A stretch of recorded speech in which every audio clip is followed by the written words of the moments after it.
Check. Yeah. Check. Can you hear me? Right. Yeah, I hear you. Oh my Lord, not again.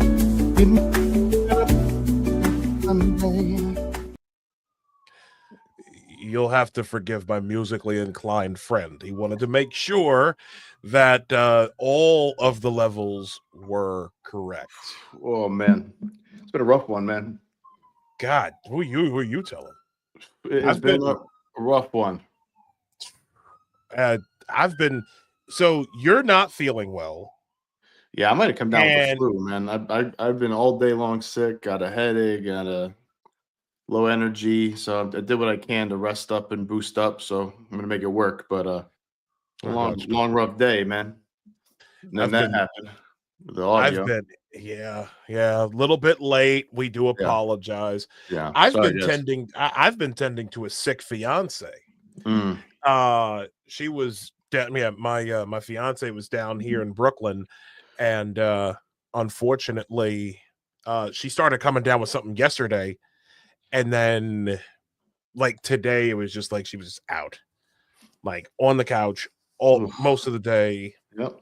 Same movie. And yeah, but I hope you feel better. I hope that let's say a quick word of prayer for Kareen. But ladies and gentlemen, we are live, and we are grateful to be coming to you as ever from the County of Kings, the People's Republic of Brooklyn. I am Isaiah Carter, and my co-host, Mr. Nostra Chavez, somewhere in the land of Apeats. At Nostra Chavez on X for everybody listening on the podcast only. Yes. Now or in the future, and at Isaiah L. Carter and at Apostate Radio NY. To follow us. Yes, indeed. Yes, YouTube, indeed. Rumble as well. Follow my brother Isaiah L. Carter. Rumble. We've got a lot to talk about tonight. MySpace? Name, screen name. Oh man. Do you see that's what you get for making us, because you're making me like fucking ancient now. I'm ready to reach for a bottle of Centrum Silver. Jesus Christ. You and me both, man. So we have a very, very big show for you all.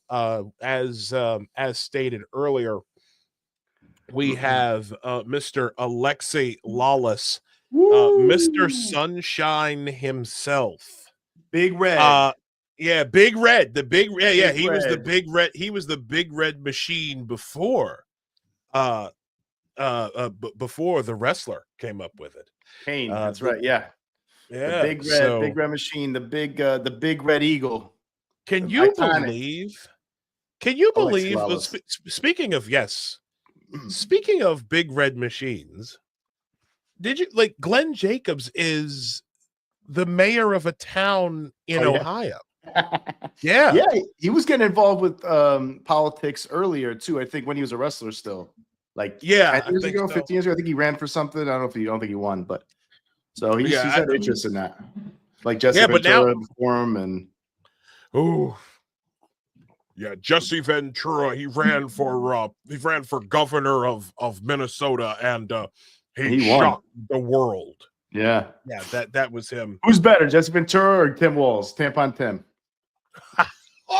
You gotta ask our Minnesota friends that. Oh God. Oh, he was the mayor. Tony Wood over on YouTube says he was the mayor of Knox County, Tennessee. Who was Kane? Yeah, Glenn Jacobs was. Okay, thank you, Tony. Thank you, Tony, for that. Thank you, Tony. Make sure also while you are following us on our socials, make sure you also support the show at buymeacoffee.com/apostate radio. We are doing big. Yes. He's got the cup. This is thanks to Alexis Irvine. Alexis Irvine. Yes, absolutely. And I think your boy Nasser Chavez needs more coffee today. So please support me. You need a fucking vitamin B12 shot, babe. I need a bump right now, bro. Oh shit. I'm just kidding. I don't do that kind of thing. I'm just trying. Action Tunes says it's a beautiful Sunday to sit around with the Apostate boys. Thank you. Ooh, shout out to Action Tunes, maybe look them up. They got I actually know them, and Action Tunes got some good video games, great comics, animations, animating studio. Fantastic stuff. Oh wow. Okay. Yeah. Well, Thanks for the support, brother. Thank you very much. I appreciate it. Greatly appreciate it. Mm-hmm. Oh boy. So Alexi Lalas and our great friend Will from MLS Moves will be joining us at 9. Yeah, Big Willie. He I owe Will a public debt of thanks for putting me on to StreamYard. Fantastic streaming service. I've been very happy thus far. I was using Streamlabs and getting like absolutely lost with that shit. So big shout out to Will, and I'll tell him to his face that he's awesome. Later on in the show. Awesome. But ladies and gentlemen, we got a lot to talk about, the two of us. It's been a crazy week. What do you want to talk? What do you want to talk about first? I don't know. Whatever you want to talk about first, brother. We got a whole list and a little chat there. Oh man, let's see. Yeah, we go in order. Let's go in order. Fact, yeah, we can go in order. Like it's been that kind of day. It's been it's been a tough day, man. Yeah, well, it's been that kind of week. It's been that kind of week. It has been that kind of week, man. So let's start off with this, okay? Because it's leftists gone wild. Yeah, leftists have absolutely. Remember what we've talked about in previous episodes of our show, folks. These people are not liberals. No, that's a fact. Something happened over the last several years. Okay, Trump, the mere visage of Trump, and now with Elon Musk, has leftists, and we're talking about some of the most privileged people on the planet. Got these people going absolutely crazy. From Colin Rugg. A leftist arrested after drawing a swastika on a Cybertruck belonging to a Jewish man in New York City. The man saw the Cybertruck, got out of his Subaru. Like how much on the nose can we be? Jesus.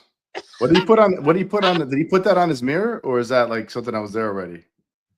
What do you mean? Oh, hold on. It's like tape on the mirror. I don't know if that's something the owner put on there, or if that guy was screwing around. I don't know. Probably the owner. I don't know. I was owner. But so yeah, we got a swastika. What did he do? Like wipe it with the dust, or he drew it. Yeah, he drew it. He drew it in the dust on his car. Elon swastika. It's great, man. The liberals are now making swastikas.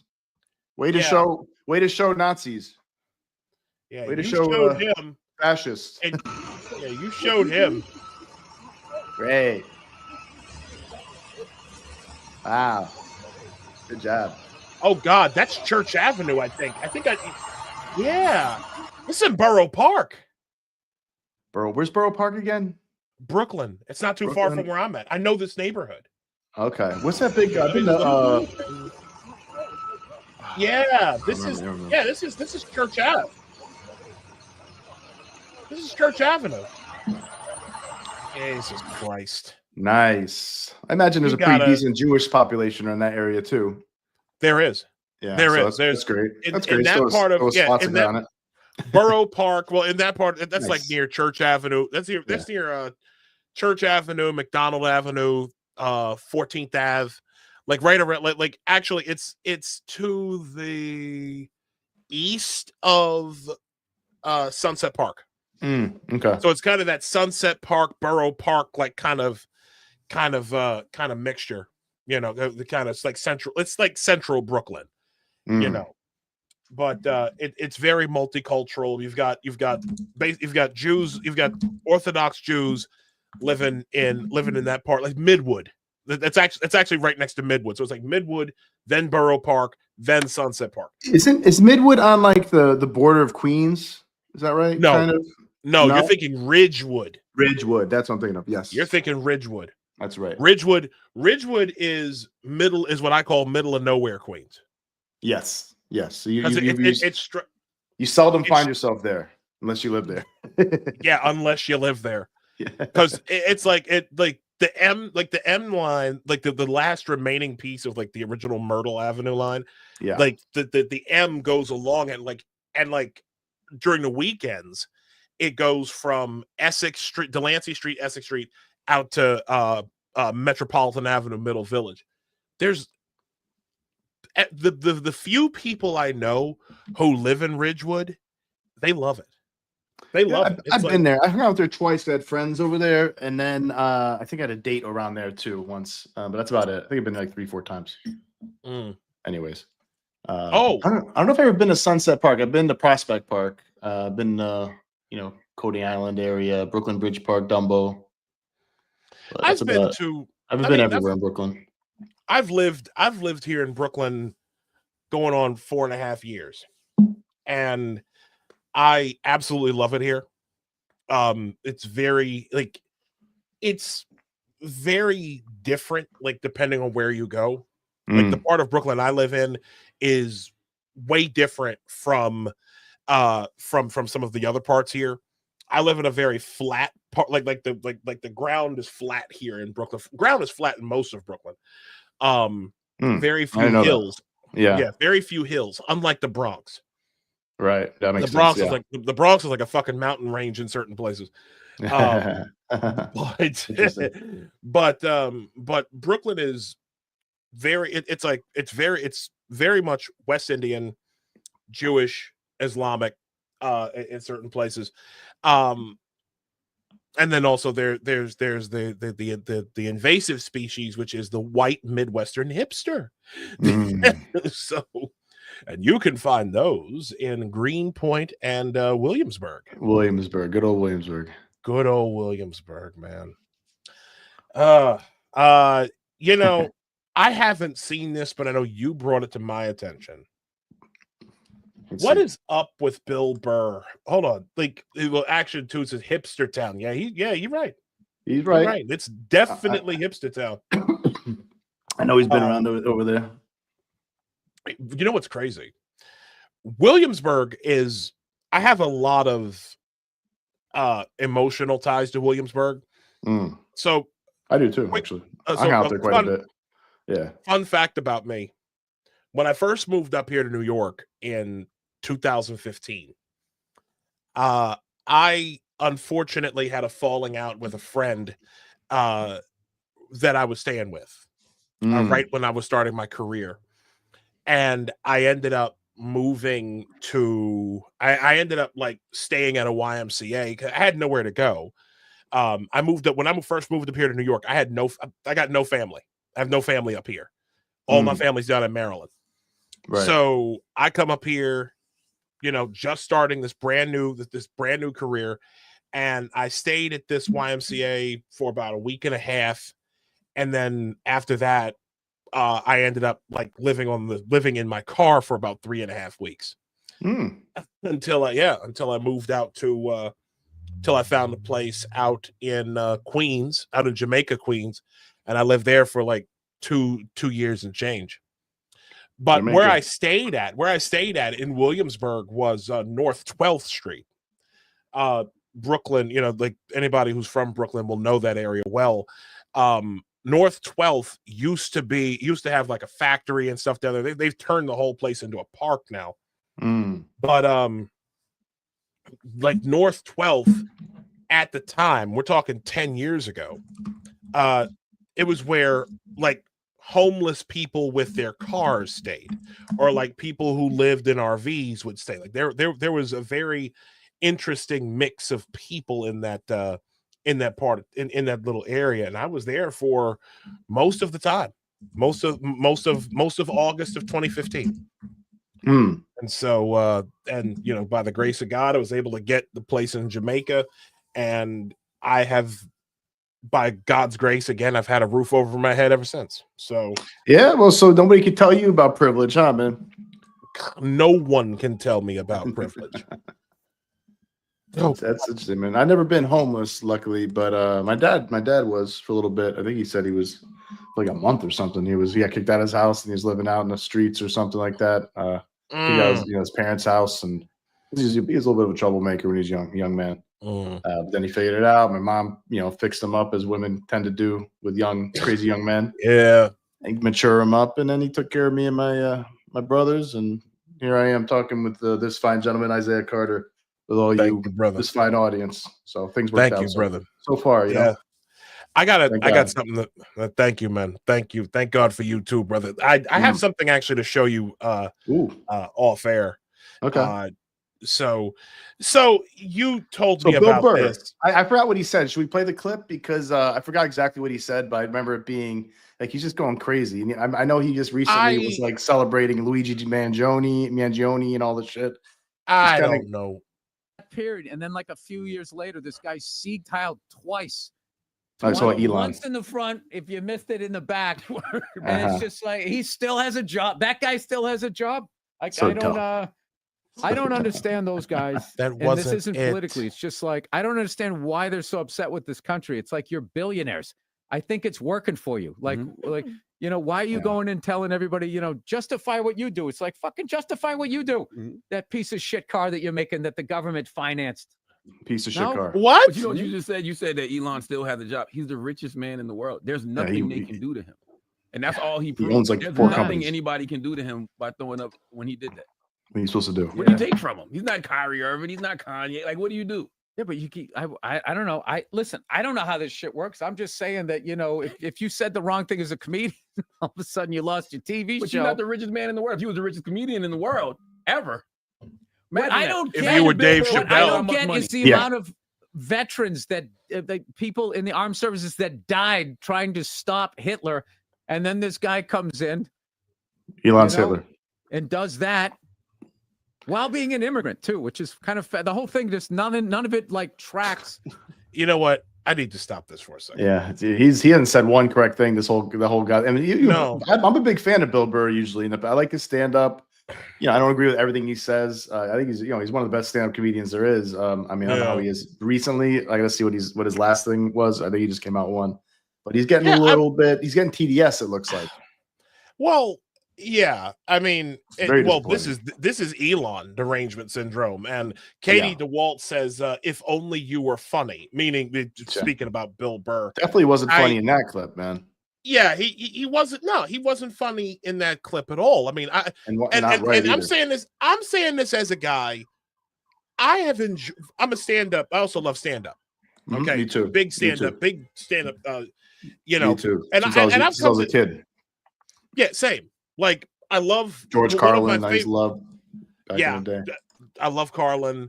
One of my favorite comedians, probably my second favorite comedian behind Bernie Mac is Lewis Black.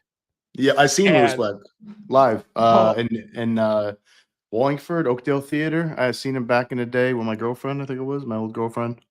Nice. He was good. He was really good. Yeah. I mean, I've always loved his style. That kind of that manic thing he does with his fingers, and I love that. I love one of my favorite jokes by him. Remember, he's talking about soy milk. You remember this joke? He's like, and we all know that there's no soy milk because there's no soy titty, is there? Right? Yeah. That was a great bit. He just like lose it all the time. He was funny. That was a great bit. Oh my god. Yeah. But no, so Bill Burr, I have laughed my ass off. I have LMAO'd several times with this guy. I genuinely don't know what the fuck has come up, what's gotten into him. First off, for anyone who's seen the gesture that Elon did, it was not a Hitler salute. It was a quite uncoordinated, giving of the heart to the crowd, right? I'm doing it here, right? as an autistic guy. Yeah, and you know, he's a little bit of an awkward, physically awkward autistic man.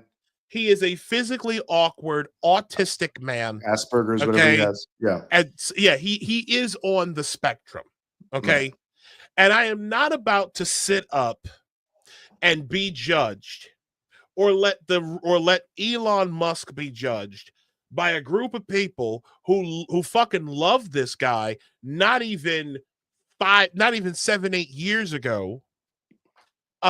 When they like, these are the same ones who were calling this guy the next Tony Stark, a real life Tony Stark. Yeah, I mean, he made electric vehicles possible, which was, you know, used to be the most important thing to Democrats and the left, is like, you know, reducing carbon emissions, all that. He did it. Yeah. He actually did it. He didn't sit in the freaking middle of the highway, or you know, what throw paint on a freaking Mona Lisa. He actually did something. Something with his fucking life. You worthless, useless children. I mean, they're setting fires to Cybertrucks and Model Ys, putting swastikas on them, painting swastikas on cars. That was like a hate crime to them. Like, I don't get it. I don't get these people. Isn't it like, doesn't like the whole like town shut down usually in these places when like somebody paints a freaking swastika on something, or they make their dog do the freaking salute or something. It's like, but now they're doing it and it's okay. We're talking about a group, but we're talking about absurd. We're talking about people. Remember when Bubba Wallace, that whole thing? Oh, with Bubba Wallace the noose? With the noose the noose that turned out to be the pull, the garage pull, the garage door pull. Good God. I mean, all of the, like, I think LeBron James one time got caught spray painting a swastika on his own house. Why'd you do that? Or was somebody? It was some figure who was spray painting swastikas or some other stuff onto their own property. I think that was Ilhan Omar. And well, she's in the brother fucking. But anyways, I had warned about this years ago, because the supply of racism has grossly underachieved when it comes to the demand. 100%. The demand for racism is far higher than the actual amount of racism that's in this world, and sexism and transphobia and homophobia and all that stuff. Yeah. Well, I don't even know what the fuck that word is. Transphobia. Yeah. What the fuck is that? Yeah, I don't understand. The fuck even is that word? I don't know. I have no idea what that word is. No. Oh, you mean believing in objective reality as opposed to the protection racket of a very small group of white men? Yeah, you must be talking about that. Yeah. Suddenly I have a phobia out of nowhere. I didn't realize I had a phobia. You know, if I question something, if I question putting that stuff on children and indoctrinating them, like a video we might be showing later, a little cartoon. Actually, we're going to be showing this next. So right now, man, a little cartoon you start showing the kids. It's like, oh, it's great. Yeah. Just confuse their little brains more. Yeah, that won't do any harm. This is apparently being shown in Newton, Massachusetts. Yeah. I'm gonna let this play through. Yeah, let's play it through. I'm gonna let this play through. I have not seen this. Yeah. I have not seen this, but apparently this is what's being shown to children where? And Newton, Massachusetts. I think it's like maybe a school or a couple schools. Fucking Massachusetts. Okay. Yeah. Oh, here we go. Aww. Hi, baby. Are you a boy or a girl? Funny you should ask, Sid. Hold on a second. Oh. Who fucking asked this question? Seriously, who asks this question? Hi, baby. Are you a boy or a girl? A child. Maybe a very young child, maybe. Yeah. Child. Yeah. Who is apparently old enough. I'm guessing that the kids depicted in this are like 7 or 8 years old or some shit. Just wandering around in the hospital. Yeah. just wandering around in a random NICU. In a NICU unit. Just like what the fuck? It gets better. What are we doing? One of the first things they check when a new baby is born is what kind of body parts they have. They do that to determine a baby's sex. Most of the time, it's easy to determine, and sometimes it's more complicated. Now, real quick, I'm going to pause it again. Whenever they say that something is, quote, a little more complicated than that, they're the ones doing the complication. That's a good point. They're the ones making it more complicated. Yeah, I don't think it was too complicated for the entirety of the rest of human history until 10 years ago. Yeah. I mean, because here's my thing. Like, human beings have been a sexually dimorphic species for hundreds of thousands of years. Or if you are a creationist, several thousand. The fact of the matter is, we are born male and we are born female. That is all. But it's been that simple, and anyone who says differently is trying to confuse you. And since they can't confuse a 42-year-old black man and how old are you, bro? 40. And a 40-year-old Costa Rican guy, they can't confuse us. Never been confused about this. But they can come for your kids. Yep. Let's continue. Yep. This one has a penis. It's a boy. This one has a vulva. It's a girl. Congratulations. Whoa. Let's hit the brakes, people. Why? What do we wait a second. It's more complicated than that. Right. You dumb idiots. Right. You uneducated idiots. Some dead-eyed Dora the Explorer looking motherfucker. What is this? It's young AOC. Oh, God.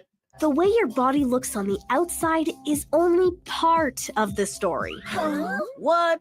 Stay. You got to love the stereotypes. I also love how this kid is educating a bunch of adults. Exactly. Like, but that's Marxist too. Yeah. Oh yeah. That's Red Guard shit.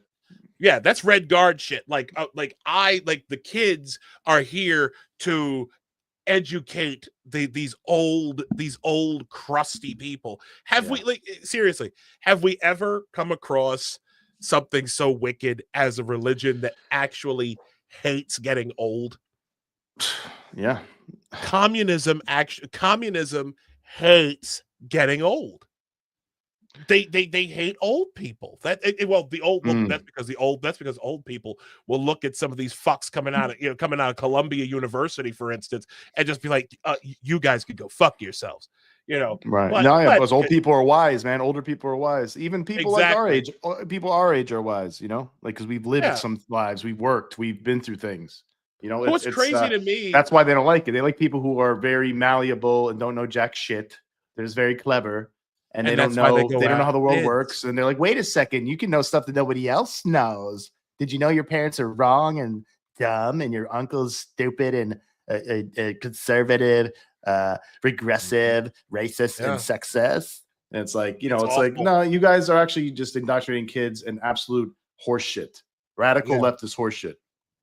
Yeah. But and this is and what I love is the black boy in this cartoon is like, say what? Like what? Trying to make it cool, I guess, or something. I don't know. Trying to make it cool and relatable. You could tell white people wrote this shit. Some white woman. Your ex-girlfriend's boss wrote this shit, man. Probably. Huh? Your ex-girlfriend's boss wrote this. Probably. Oh no. With me, gang. This is important. Hi, little one. Your sex refers to your physical body parts, remember? But there is also something called gender, which is how you feel inside your body and who you know yourself to be. Wow. What a formula that, what an equation that is, huh? How you feel inside. I thought that was just like your feeling, your mood, your emotions at the time, whatever. It's like, why do we have to, when did gender become that? Who you know yourself to be? What the hell does that mean? What do you know about yourself when you're fucking 7 or 8? What do you know about yourself when you're 13? What do you really know about yourself when you're 15, 16, 17, 18? What the hell do you know about yourself when you're in your 20s half the time? You know? Good God. Again, this is what happens when you groom the youth. You turn them into warriors for a Gnostic cult. Again, when these people say, well, the exterior is not everything that you should focus on. We should focus on gender and gender expression and all this to know how a person to know how a baby feels on the inside. This is where I believe they get this bullshit assigned female at birth or assigned male at birth. It's like, my thing is this: show me the formulations, show me the tools that some of these doctors and these experts use to make sure that to do the assigning.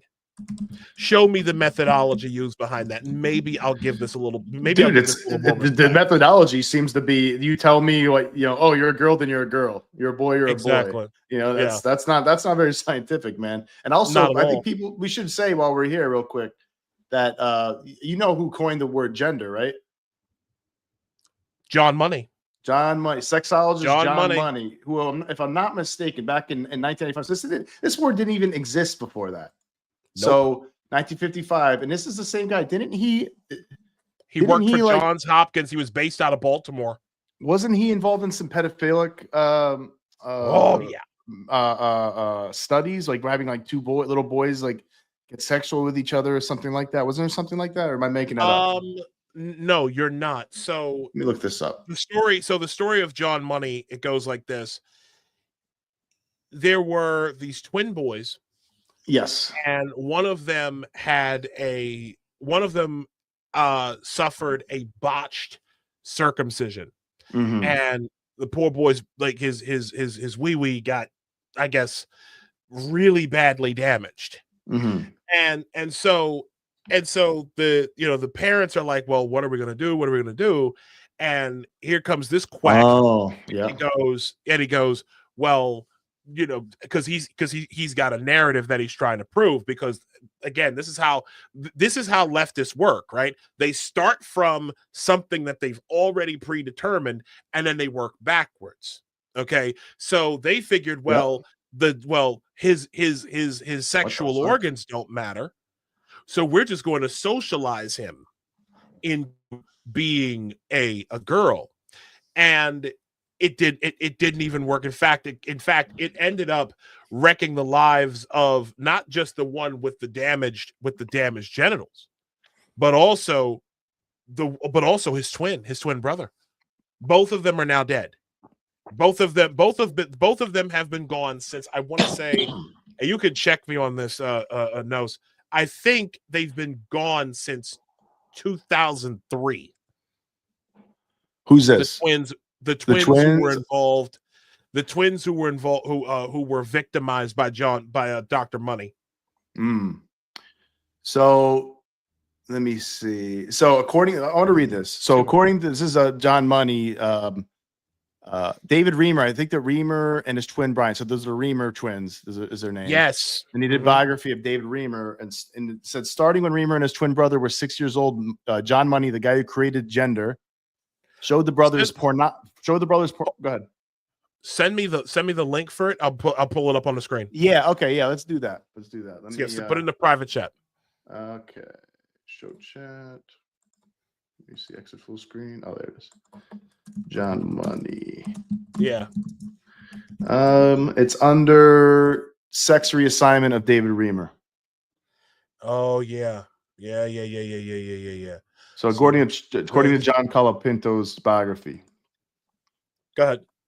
Yes. Go ahead, you can read it now. Yeah. So according to John Colapinto's biography of David Reimer, starting when Reimer and his twin brother Brian were 6 years old, John Money, the creator of the idea of gender, showed the brothers pornography, little kids, 6 years old kids, brothers pornography, and forced the two to rehearse sexual acts. And Money would order David to get down on all fours, and Brian was forced to come up behind him and place his crotch against his buttocks. Sorry for that. We don't need to read the rest of it. But I mean, you guys should look this up on Wikipedia. It's under sex reassignment of David Reimer. And what is this page? Is this John Money? Yeah, John Money's page. This is the guy who created gender. This is the thing that we're all supposed to pretend is really important and really serious and really something we need to teach all these kids. He came up with this idea. Stuff. Yeah, he sounds like a pedophile to me. I don't know about you. And he's not the only one. Like there were others. Like if you want to talk about the gender, like John Money was not the first, and he certainly wasn't the last one. Around the same time that John Money came up, there was Michel Foucault. Yep, he was a known pedophile. He used to go to Africa. He used to go to Africa to go with little kids. Yeah. Yeah.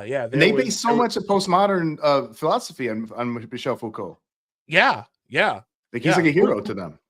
He is. Who knew that postmodernism was full of man boy love? You know, rough, man. Rough indeed. Disgusting. So yeah. So let's go back to this slop. That again, your kids are being subjected to this. If you are in Massachusetts, your kids are being subjected to this, and certainly in other places, videos like this doesn't always match the sex you were called when you were born. Okay. Let's say you were born with a penis and you feel like a boy inside. In that case, your sex and your gender match. Well, what if you were born with a penis and you know you're a girl inside, not a boy? Then your sex and don't match. You're a girl inside. How do you know something like that? How do you know that? Especially as a child. I mean, how would you ever know that? But how would you know as a child? What does that mean to get you're a girl inside? What does that mean? Can anybody explain what that means? Anybody? Do you have a female soul? Do you have a female brain? Your whole body's male, but you grew a female brain. Is that what happened? What does that mean? The amount of pseudoscience and scholarly articles, quackish scholarly articles that have been produced in service to this madness is absolutely insane. It's frightening.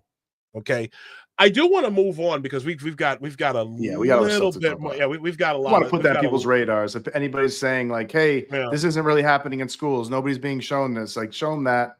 Show them the Apostate Radio episode. Like, it's happening and it's fucked up. Yeah. It's happening. It's real, and I'll tell you something else that's real. Again, this stuff is brought to you by the Democrat Party. Okay, please understand this, ladies and gentlemen. The Democrat Party is, I believe it's Scott Jennings who has said this.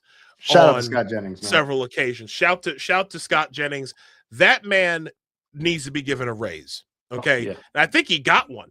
Yeah. I think he got one. He deserves, listen, that man deserves it all. I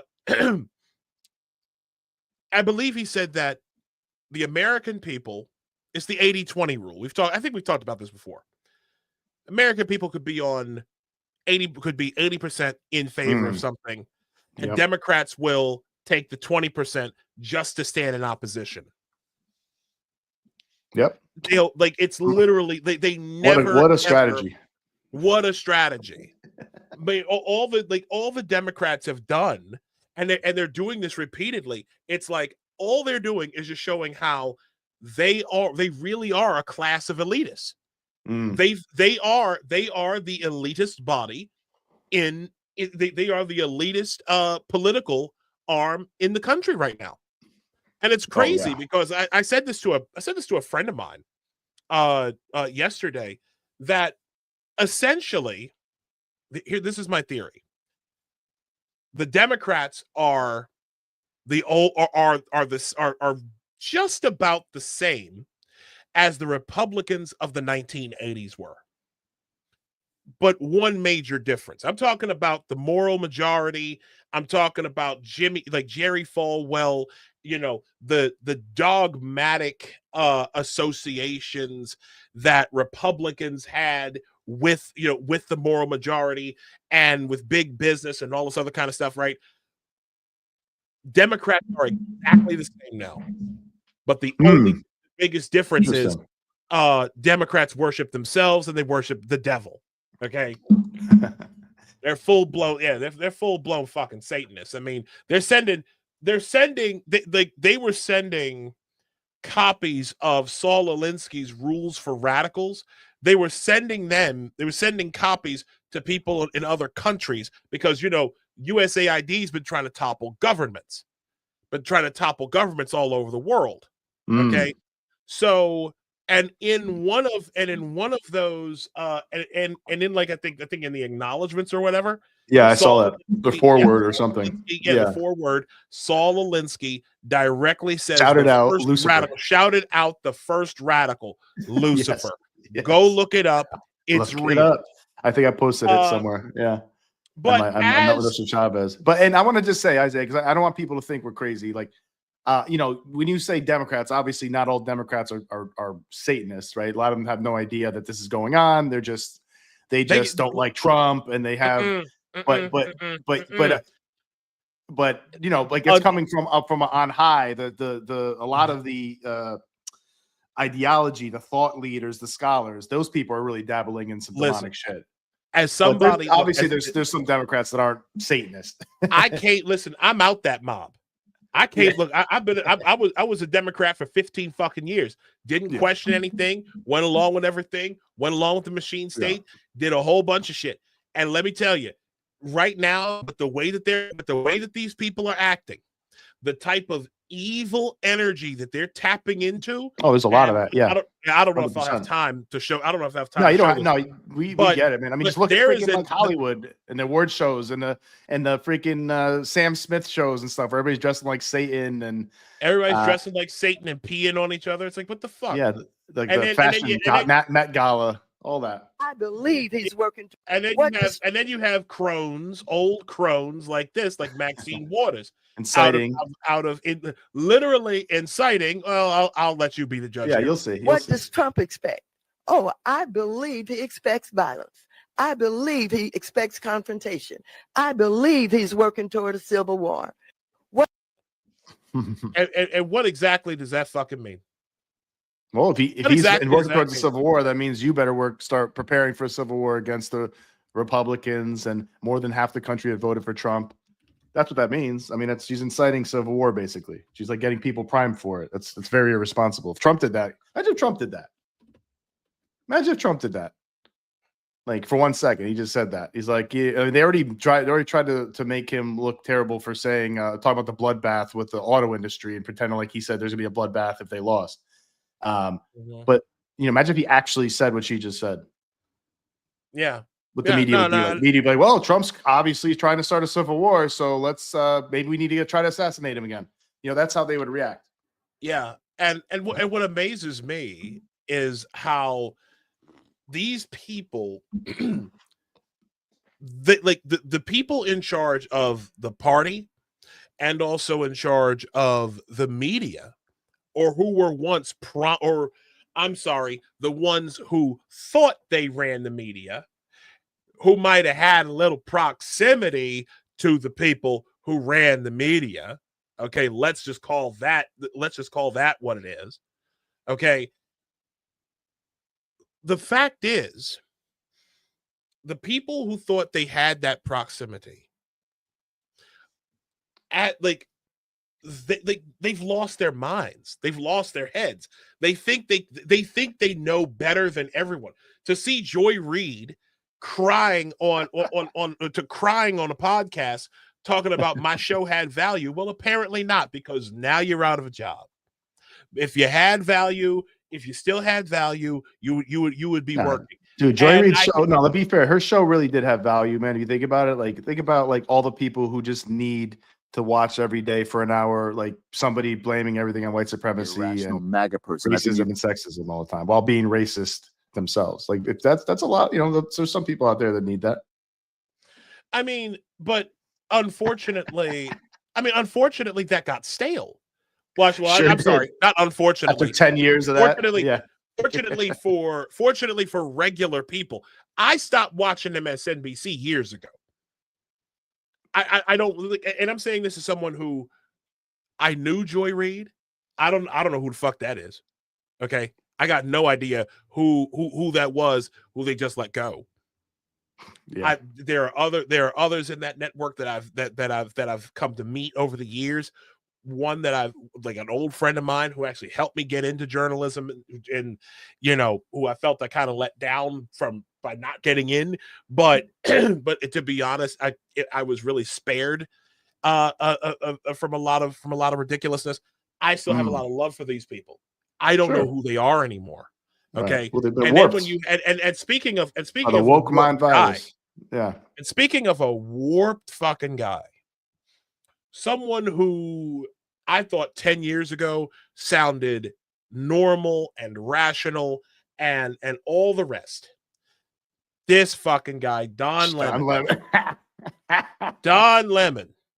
Can't say this broke bitch. He is too much, man. Don Lemon. He's went on with Bill Maher, Club Random. He has lost it. And this is what he said. Y'all might want to strap in. Even Bill wasn't having it, man. Yeah, y'all might want to strap in for this. It's the same thing that when I see not all black Republicans, but I see a black MAGA person who is carrying Donald Trump's water and they know that he's lying. It is the shortest line to the front. Because if you're black and you're whatever, you're just in line with a bunch of other Democrats that are doing the same thing that you're doing. He committed a Freudian slip. Hold on a second. Let me run that back. Yeah, bring that back. Yeah. It's the same thing that when I see not all black Republicans, but I see a black MAGA person who is carrying Donald Trump's water and they know that he's lying. It is the shortest line to the front. Because we talking about a guy who is the epitome of them. I'm pulling back up. See, ladies and gentlemen, in order to make it in leftist media circles, leftist mainstream media circles, if you are a black man, it stands to reason that you have to be gay. They will not respect you otherwise. Jesus. If you are trying to get into mainstream or what? Well, we don't use mainstream media anymore. We use machine state media. If you're trying to get into that area, okay, most likely they want you black, they want you gay, or they want you very, very, very weak. Okay. And generally speaking, they prefer if you're in an interracial relationship. Okay. So funny. Because again, I guess they just want to make sure that they're gonna be no more Negroes breeding or whatever. But this guy, Don Lemon, is one of the biggest examples of getting pushed to the front of the line because he is black, he is gay, and he has a white husband. Also, to that point, all these people roll. Also, to that point, Isaiah, like he's also talking about politically, right? Like he's saying if you become MAGA, you're a black person, and you become openly MAGA, then you get pushed to the front of the line to be like, you know, I guess the guy they put forward. He's trying to say, but he did the same thing with the liberal. Like, remember when he had that little speech back in the day in CNN talking about like basically sound like a conservative, like, oh, black people need to work harder, they need to work harder, pull your pants up, yeah, whatever, you know, that same old stuff you hear, right? And he said he gave like a whole freaking editorial, like a 5-minute editorial on that, and it's like, where the hell that guy go? Then he became suddenly super woke, and anything, if you heard anything like that, it's super racist, and so he did exactly what he claimed that MAGA black people are doing. Yeah, 100%. That's what he did. Well, the only difference is he pulled his pants down. Pause. Did you hear about, like, while we're talking Don Lemon, did you hear about what he got in trouble for that time? Did you hear about this shit? No, what did he get in trouble for? Apparently, I think it was I don't know if it was in Massachusetts somewhere, some bar. I think he was in a gay bar or just a bar, and he was trying to hit on some dude, and he like rubbed like his ball sweat on the guy. Oh Did you hear no! that? Yeah. Oh no! He freaking I guess he like went up to the guy, tried to hit on him, and then like rubbed his balls, and then like put it under the guy's nose or something like that. No! That was the allegation. That was the allegation. But you can look that up. Oh no! He is a wild boy, Don Lemon. He is a very wild boy. And that's very poor manners, Don. It's not just poor manners. It's not just poor manners. Like this guy. Hang on a second. This is the same guy, okay? Same exact guy who not even 3 weeks ago, I'm looking for it now. I just had it. But this guy, matter of fact, here we go. This guy, not even 3 weeks ago, was doing this ignorant shit. Well, what a clown. Wait, what the fuck is that? He's lost his fucking marbles. Look at him. Like, what are you doing? What is that? That is unhinged. Unhinged behavior. Like, dude. He's losing. What is that? Don, you're losing it, bro. And you're welcome to come on Apostate Radio too, man. You'll get a little more relevance because I know that's spiraling out of control down the freaking drain. So come hang out with me and Isaiah. Yeah, no. Defend yourself. Because I don't know what the hell. I want to ask him about that goddamn little stunt he was doing. Does he think he's Tom Green or Eric Andre or something? What was that? I don't know. Well, not only, but my issue is you're doing this bullshit too close to a moving train as a train is moving outside the station. You can't be doing that. Scare the fucking conductor. If any shenanigans, the conductor's got to pull the cord and stop the train because you were being an ignorant piece of shit. It's ridiculous. Or he freaking slips and clonks his head against the freaking moving train. See how that goes. Now imagine this. That same guy who's flashing memes at people talking like this to you. If you're black and you're whatever, you're just in line with a bunch of other Democrats that are doing the same thing that you're doing. But if you become a black MAGA person, it's like, whoa, let's put them on television. I think you can be a sincere black MAGA person. No, I just said I don't think that. I just said I think there can be sincere Republicans, but you can't be a sincere black Republican. I don't think that you can. I don't think that you can be a rational MAGA, be black and be a rational MAGA person. I think you can be black and be a Republican. I think they would find that very insulting. Well, I mean, the truth is often insulting. Oh, now they're saying that, huh? Interesting. You know what I find? I'm gonna tell you what I find really hilarious about that. What Lemon revealed in that moment is that voting for Trump and the whole Make America Great Again movement was in fact the third way out. Yep. Here's what I mean by that. For years, the American people have been told that we have two choices to make. We either choose blue or red. Okay? We choose blue or red. Either we choose the Democrat Party, we choose blue, who promises a lot of stuff to all the minorities and gets everybody hyped up and gets everybody, ratcheted up and thinking that they're going to get something and they never do. Well, the only minority that actually gets anything is anything that's LGBTQ, and usually it's white people who get that. Mm-hmm. LGBTQ is a created minority class that was brought in specifically for white people. I am convinced of that. Okay. Interesting. There's something to that for sure. A way to shed like the non-binary stuff. well, it's how they shed their whiteness. Remember, if you've been castigated all through K through 12 into college about how the evils of your white skin and then all of a sudden you go into these you learn about all these different identities and genders and bullshit. That's your way out. The gender cult is your way out of that.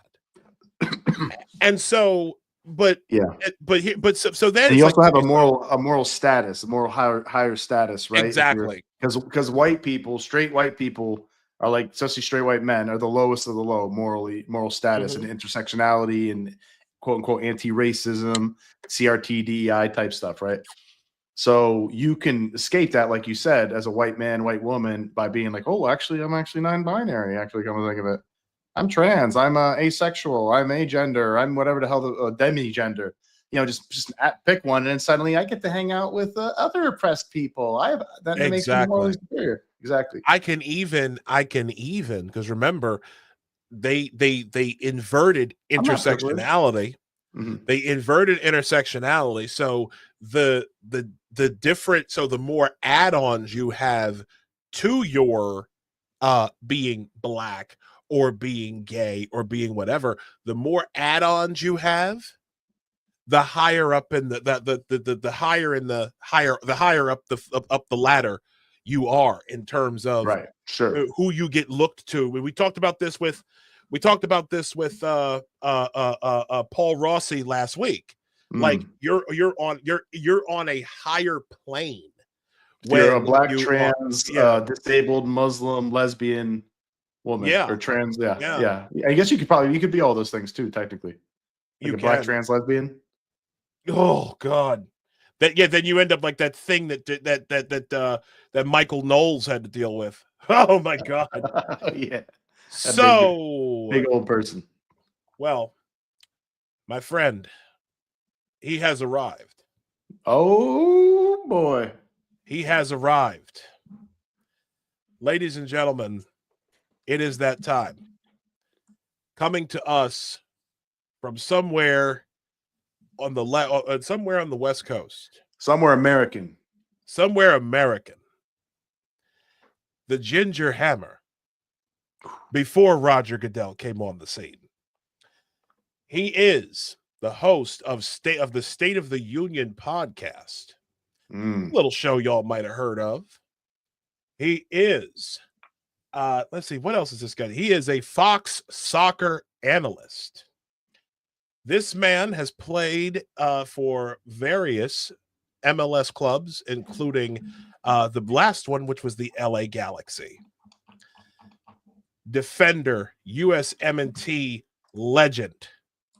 Ladies and gentlemen, I give you the icon, Mr. Alexi Lalas. There he is. Hey, Big Red. Greetings. Can you hear me? Yes, sir. We can hear you just fine, sir. Oh my goodness! Look at what am I dealing with here? What have I gotten myself into here? Look at you guys! My goodness! It's real extremist content, Alex. So give me the top level synopsis of what you're trying to do here with this show. I've seen a little bit of it, but want to make sure I give you and your viewers, listeners, what they want out here. Is it just anything and everything, or what are we looking at here? So what we're discussing tonight, and we got another one of our friends here. Matter of fact, our mutual friend Lex. He is a mild-mannered fellow ginger from somewhere out in whiskey country. Okay, he doesn't support a club, but that's okay because his YouTube channel, MLS Moves, is growing by the day with over 6,000 followers. I give you my guy, Will. Big Will. How are you, brother? It was good until the ginger discrimination you had. It was really nice, and I was feeling good. And then you had to throw that in there. Wow, this is amazing. By the way, this is amazing. We're less than 2% of the world here, and we're 50% on the actual show here. So long live the mutant gene. Breaking. My beard is ginger too. You guys just can't see it. So what's that? My beard is ginger too. You guys just can't see it. Well, you might have it. You might look. It can be dormant. It can be dormant. So long live the mutant gene, whether you're showing it outwardly or not. Hey, Isaiah, I wore this for you tonight too. Really? Ooh. Yeah. Really? Oh, what? yeah. What? Listen. Why? So you can show me what a quarterback who's underserved is. Oh, a quarterback with no offensive line. Really? We're gonna do that? Still good though. Still better. Oh God. So I brought you. So gentlemen, first off, thank you both for stopping by. I really appreciate it. The reason, I wanted to bring you guys on because there's something that has been troubling me. We are all soccer fans. We love the game. We enjoy it. We play it. Some of us, on a higher level than others. Looking at that one down there. Pointing at me? Are you pointing at me, Isaiah? No. I've been knowing the ball. No, but you know how this is. Yeah, right there, him. Well, you're talking about the first ever American Serie A player, isn't that right, Alexi? Yeah, something like that. Back in the 1900s, it was a long time before you guys were back around, in the so. not you. There you go. I was around. Too. The 1900s, yes. But here's the thing. There's been an issue that I have come across. I got to soccer fairly late, I want to say, like as a serious as a serious fan. I got in. I'd been a DC United supporter since 2013. Okay, rest in peace to Big Rob Gillespie.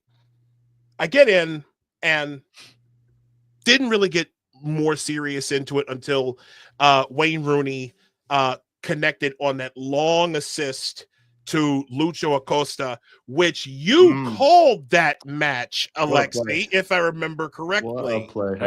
I did. It was an amazing finish to a game, and because Rooney was obviously involved, it was nuts. Yeah, I didn't realize that it was going to kind of live on and on. I knew it was a cool game, and I actually, if you listen to it, all you'll hear is my cackling in the background. It was just so completely crazy of a play. So is that the one where Rooney ran back, tackled, and brought it back up, and then launched a game-winning header cross? Yes, it was nuts. That was one of the greatest plays in MLS history. Yep, for sure.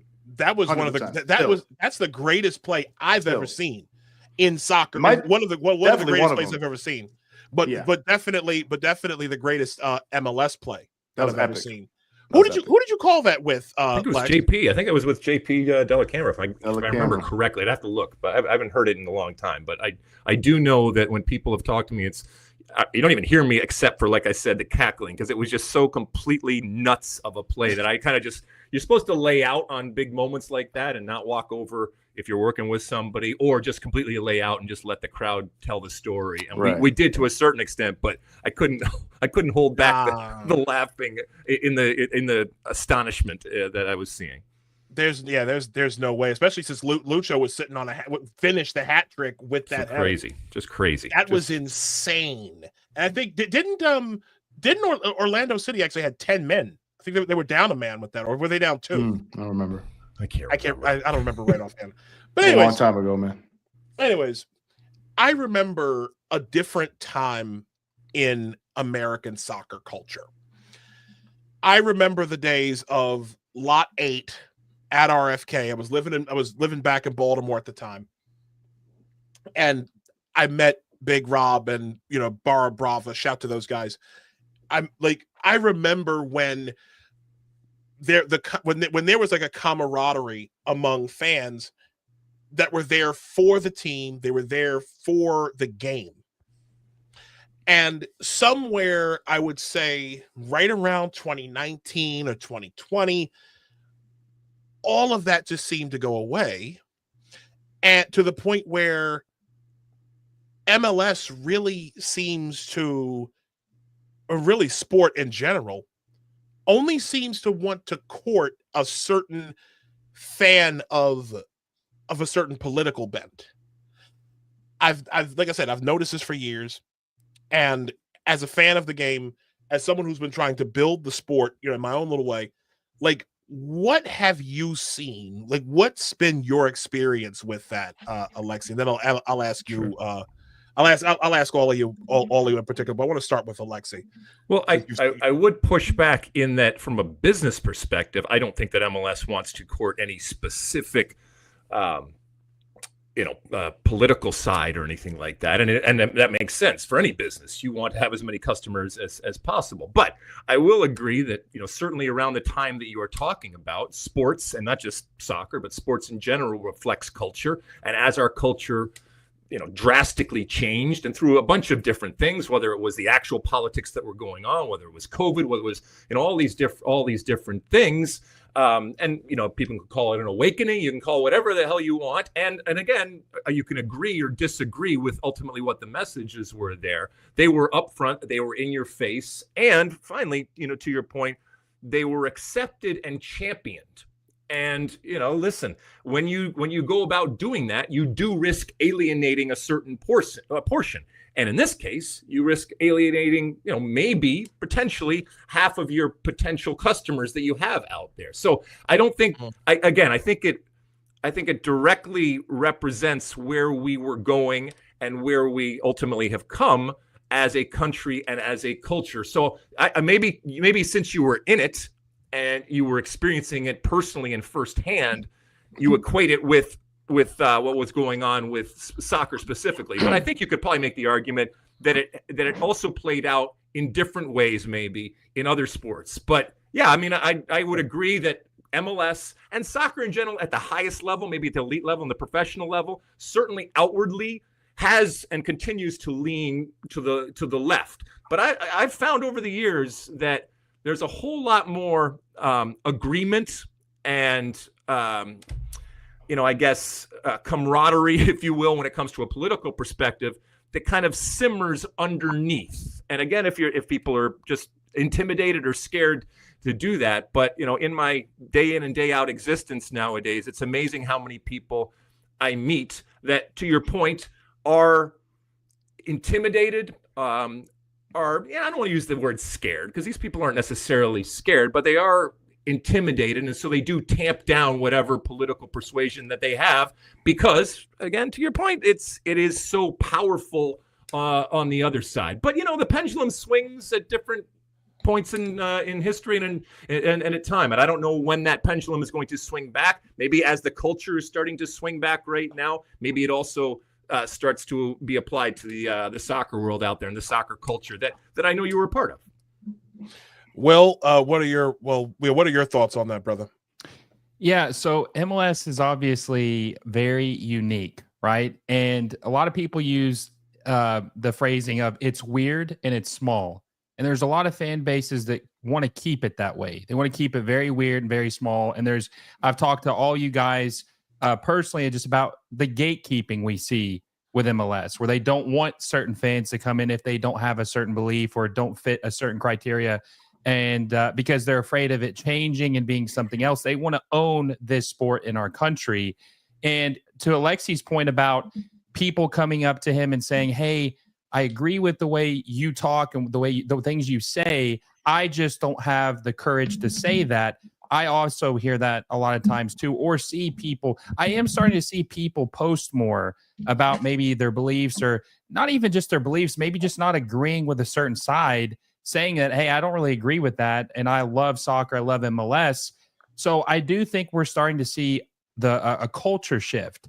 And MLS, to what Alexi said, I don't think they're outright endorsing the left.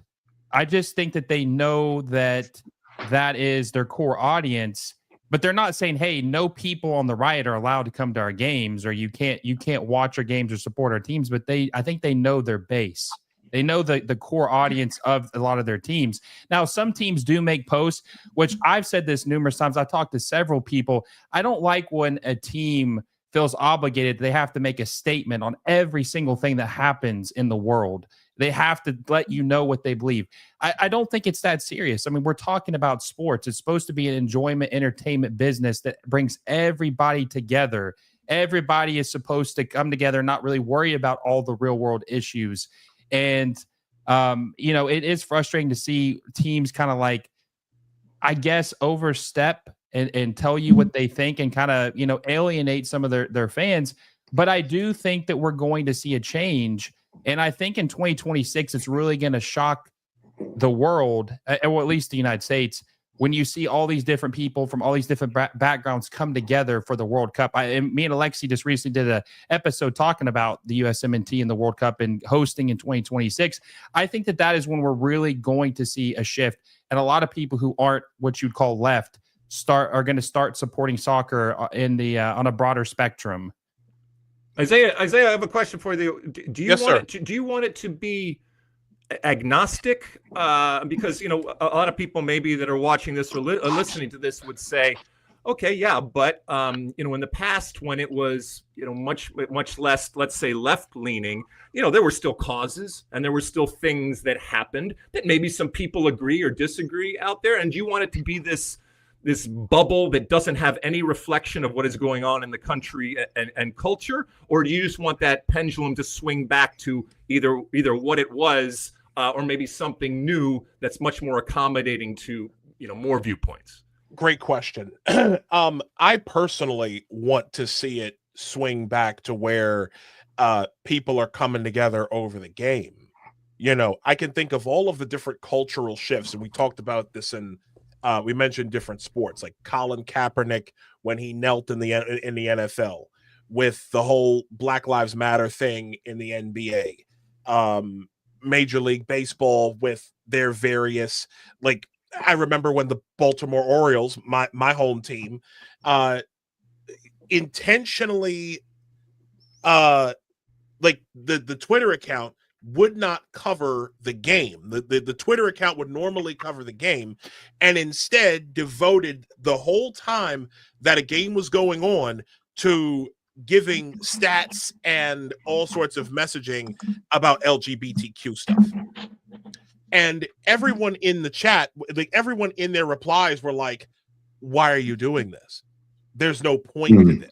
Like, why? Like, what are you getting? Like, how much in ESG points did you get for doing this? Isaiah, if I could jump in real quick, and also something that Will said. I think what you see is you'll see there's especially in and during like the peak wokeness of like 2018 to 2022, 23 maybe, things might be dying down a little bit, but you've seen a real sensitivity to offending people of left-wing sensibilities, but then posting let's make it Pride Month, a lot of trans stuff, gender stuff, indoctrination kind of things throughout the whole summer, BLM like the whole year during 2020, which everybody agrees that Black Lives Matter, but do we recognize that BLM is run by literal openly admitted Maoist Marxists, right?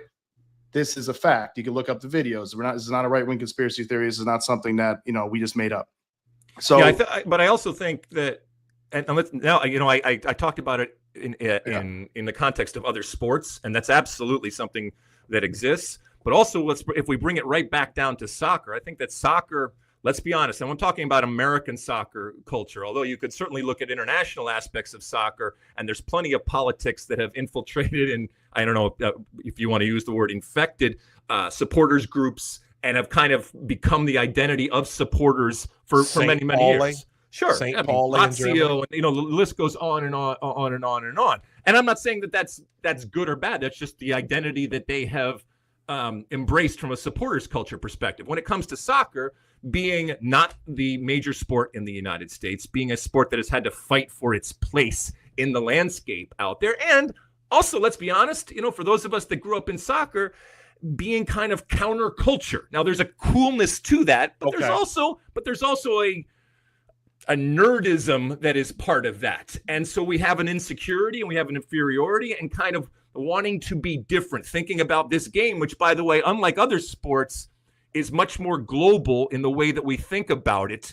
even though we're doing it from a domestic perspective. So I'm just saying that maybe soccer, and in this case, we're talking about Major League Soccer, USL, and NWSL for that matter, maybe it, because of what it is in the United States, as far as it's come, even in 2025, when we're talking right now, it still lends itself to being, like I said, counterculture. And in that sense, having, people on the left kind of dictate what it looks like, the face of it, the message of it in the stands. And if you're Commissioner Don Garber, for example, from MLS, you want to cultivate a fan base. You want to cultivate the supporters culture, because I know, Isaiah, one of the things that's been used to market MLS and soccer leagues out there is this unique experience, is the singing, and is the marching, and is this sense of camaraderie that's more than just the 90 minutes that you're in the stadium.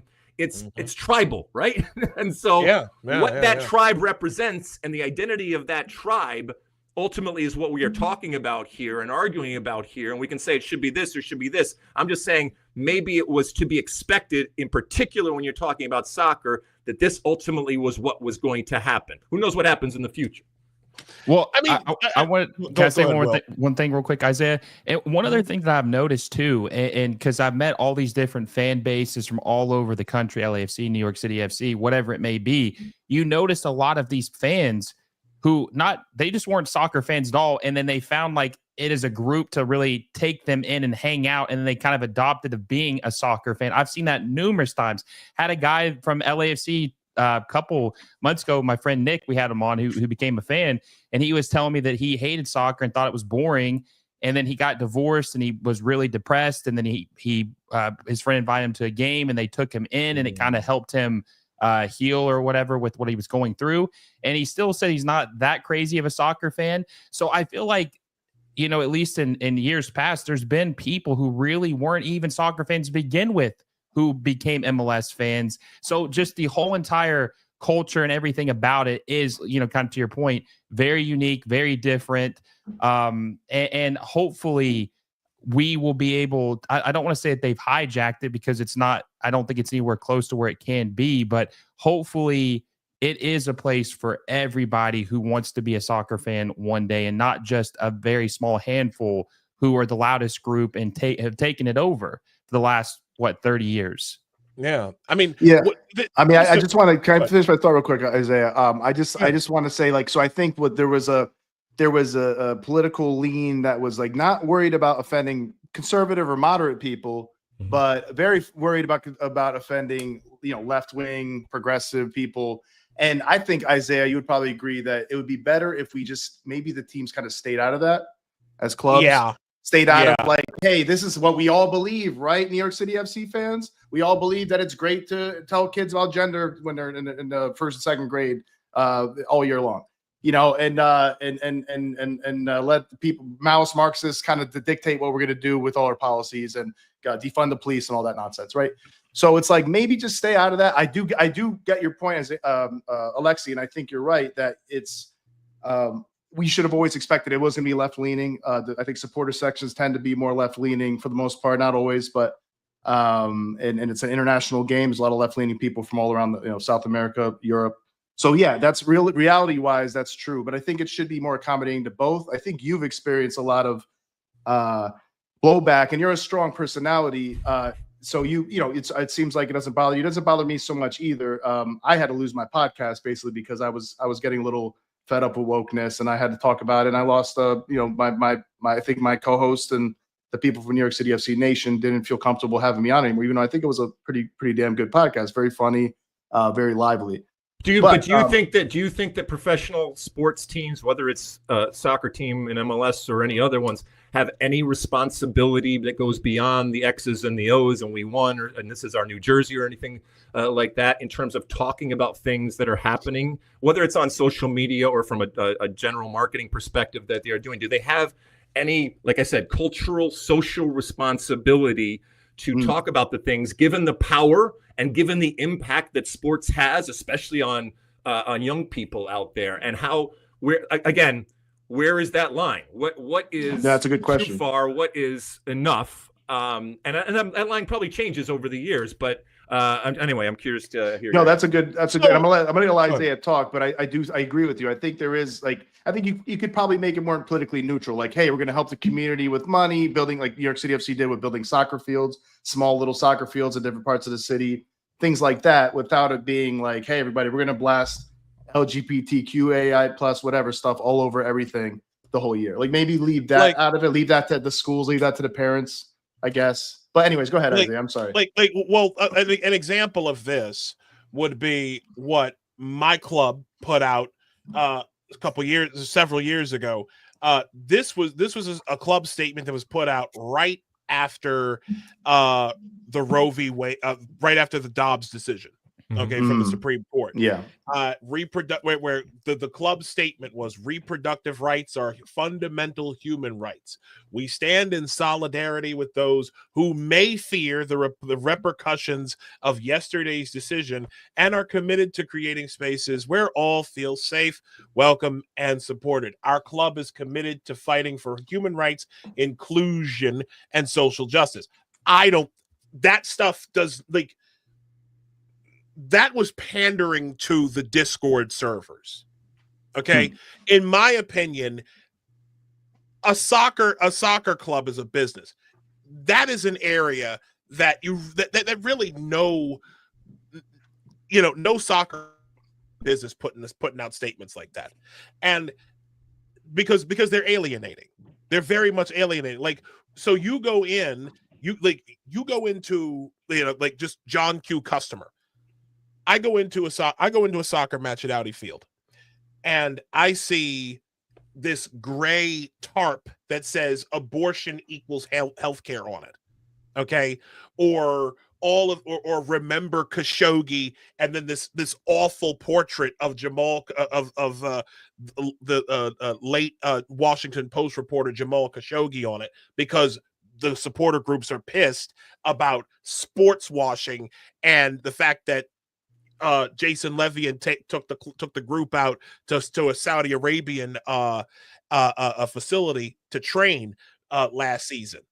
You know what I mean? Like, to me, there's a line.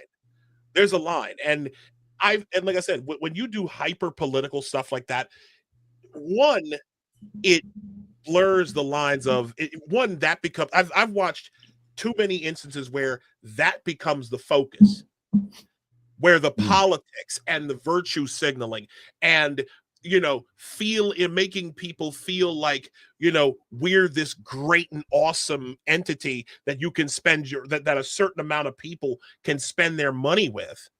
You know what I'm saying? And at the expense of other people who just ain't with that stuff. Or if you slightly disagree with it, you're a hateful person, for example, or disagree with certain aspects of something. You just must hate people. And it's like, that's not a good message to have to your fans who just have different values. Maybe they're religious, maybe they're conservative, whatever it is. So I think that is something that's that they really should be thinking about. Maybe being sensitive to both sides, and maybe like you said, Alexi, like maybe being more as far as like being community, helping the community, doing things like scholarships, doing things like helping cancer patients, stuff like that, pushing cancer research or breast cancer month or testicular, whatever it is, that kind of stuff. Like, well, maybe politically neutral stuff would probably be better. Somebody's gonna have a problem with everything, right? Well, I mean, at some point, somebody has a problem with everything.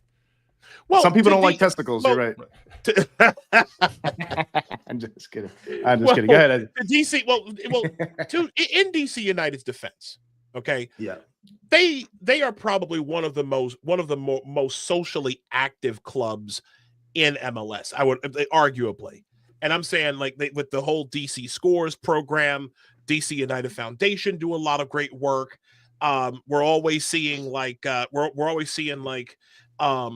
the players going out and helping like with canned goods and doing stuff for the community. I mean, that was one of the late Kevin Payne's. That was the second part of Kevin Payne's maxim when he was the first, like the sporting director president of the club, which was win championships and serve the community. Okay. And unfortunately, my issue, especially over the last, what has it been? The last MLS Cup we won was 2004. A lot of times the community work has kind of overshadowed the product on the field. Alexi, you guys cover ML, but UN will cover MLS. I know you guys see it. we talk about it all the time. But that's basically where I'm at. It's like, I feel like the politics and the focus and the hyper focus on all of political issues that are so far to the left, I feel like there's just a hyper focus on it, and it's seeped into other areas, which we'll talk about. Well, can I ask you a question then? Because you're giving anecdotal type of moments, and that's important. I mean, this is your experience from being a fan and being a fan for a number of years. It would break my heart, and it would hurt me, being an old soccer guy, if there were people that want to be soccer fans, in this case MLS fans, and were deterred because of the experience that they have going to a game. And keep in mind that every place that you go in MLS is different. As Will was saying, there's different fan bases out there, and so it's always going to be a different experience. And that's not what I'm talking about. But if you don't feel that it is accommodating, and to use the vernacular, if you don't feel that it's inclusive, that's a problem. That's a problem from a business perspective, but that's also a problem, I think, from a social and cultural perspective. And to the late Kevin Payne's point about incorporating the community. And so I'm curious, do you think that there are enough people out there to actually matter? Because again, no matter what, at some point somebody's going to have a problem with something. I'm not talking about that, but enough people out there that are deterred and are turned off by the experience when they go to a game because of the signs that they see, the vibe that they get, even the conversations that they have being and talking about things that either they're not interested in or they have a completely different view, and that's not being accepted in that moment. Do you think there's enough people out there that are experiencing that, where it is affecting the bottom line right now, and it's affecting ultimately the growth of soccer, which is something that all soccer people want, and certainly that I want? I mean, I've spoken with people in the stands to get their feedback over the years. I've kind of read some of the responses on X and Instagram, from like with my club and with others. I definitely see a change in the culture in terms of not just they know that they don't have the numbers. By they, I'm talking about the leftists who have held the monopoly on soccer culture in America. They know that their time is up. And not only do they know that their time is up, but they're doing things to, I guess, mitigate the damage, to prolong the inevitable, right? An example of that would be Stephen Goff of the Washington Post. Stephen Goff has 160-some thousand followers on X. Okay, he's got I'm coming up on him. Got 150, almost 151. But he never posts on X anymore. He stopped posting on X after the 2024 election. So now all of the news that he breaks is on Threads and Blue Sky. Okay, Blue Sky, which is exactly his combined audience between the two platforms is 10% of what he has on X. We're talking about a guy who is he is I guess you could say, the soccer reporter of record. With a major publication, with a major mainstream publication like the Washington Post. After Grant Wall passed away, he kind of became that guy. You know what I mean? And you're not posting to the one platform where you've got like all of these people who are waiting for you. Will and I have both told him flat out, on his whenever he posts, we're like, "Welcome back, you've been missed." And he's like, "Yeah, I'm going back." Don't look for me here. To me, and I caught on to this months ago. To me, that feels like you're trying to hide the league from people. You're trying to gatekeep the league from people who you don't agree with politically. Why else would you take all your coverage to two smaller social media platforms? It doesn't make any sense. Yeah. How do you, Will, you've had that conversation with him too. What was going through your mind when you heard that?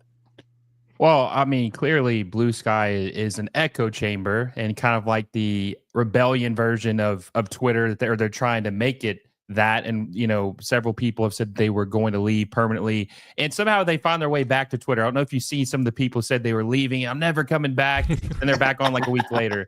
That's why I think it's funny. That's why I messaged him, or when he said he posted something, I said, welcome back, because I knew it was inevitable that he would be. And I think it's kind of it's nonsense, honestly. Like going to Blue Sky, posting there's nobody. He might have 15,000 followers over there, right? 10% of, like you said, of what he has on Twitter. But is anyone really getting their soccer news on Blue Sky? I do. I can't wait to see. It's pronounced Blue Ski. On this Blueski. podcast. Okay. That's where I get all my soccer news on Blueski. Okay. I don't think Fabrizio Romano's over there just yet, but most people aren't going over to Blueski for their soccer news. So it's like he's screaming into an empty chamber. There's nobody over there. Maybe two people over there. Maybe Alexi has a burner account. He's following him over there. I don't know. Maybe he'll let us know. Do you have a burner account, Alexi?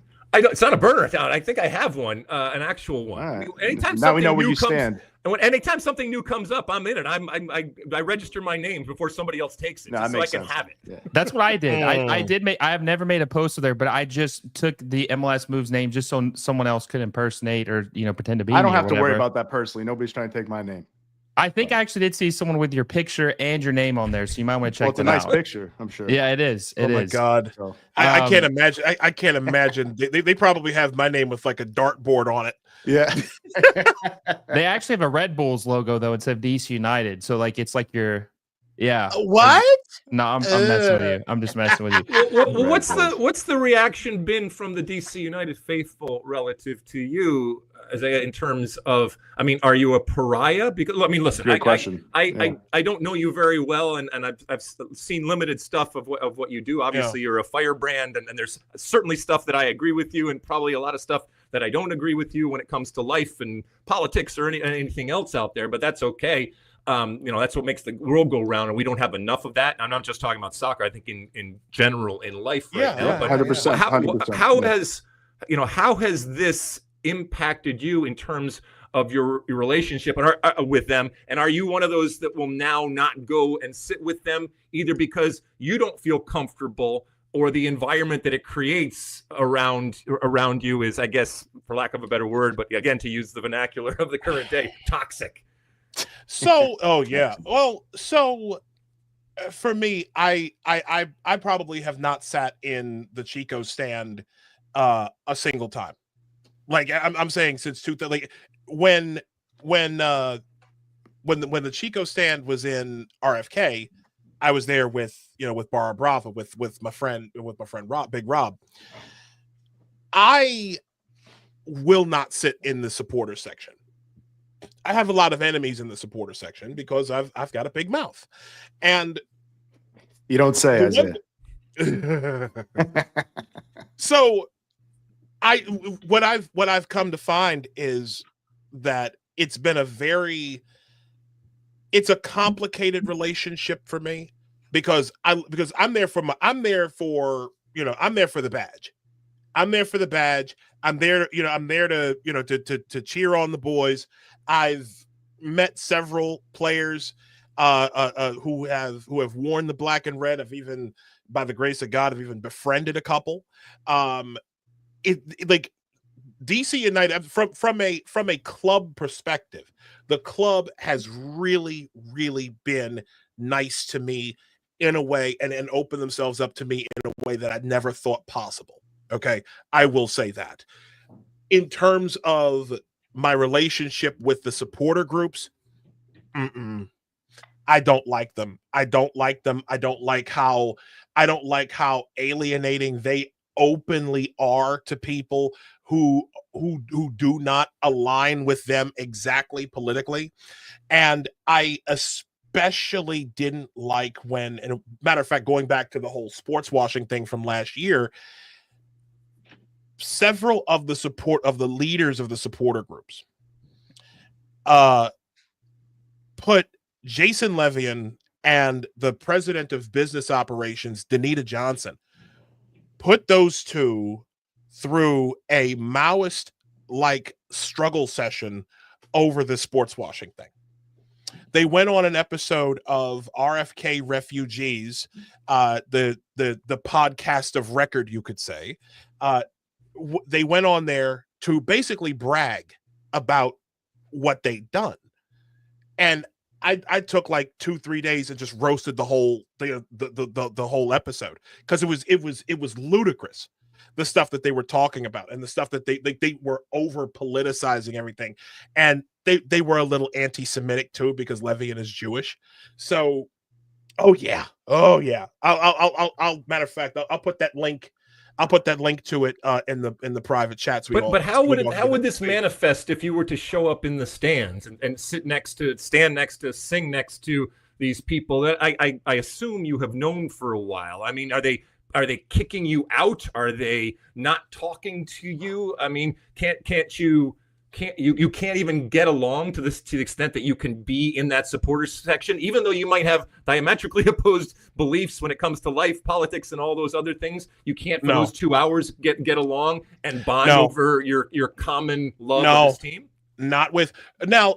Well, you know what? I will say this: there are other people who have come back into the supporter section who I do get along with, but at one point it was like, no. I was I was a season ticket member for several years with the club. Even though I live in New York, I would go down for matches, and I always go to the away games when when DC come up here to play your old club and New York City FC. So I don't like, maybe one day, like with these guys, who one of them happens to be like the nephew of one of the founders of the original founders of Barra Brava. Maybe one day that can happen. But as of right now, with the ones who have been, like proverbially ruling the roost, as it were, in the Chico stand, the answer to that's no. The answer, that's a hard no. You know what's sad is just, talking to you guys, seeing everything that happens.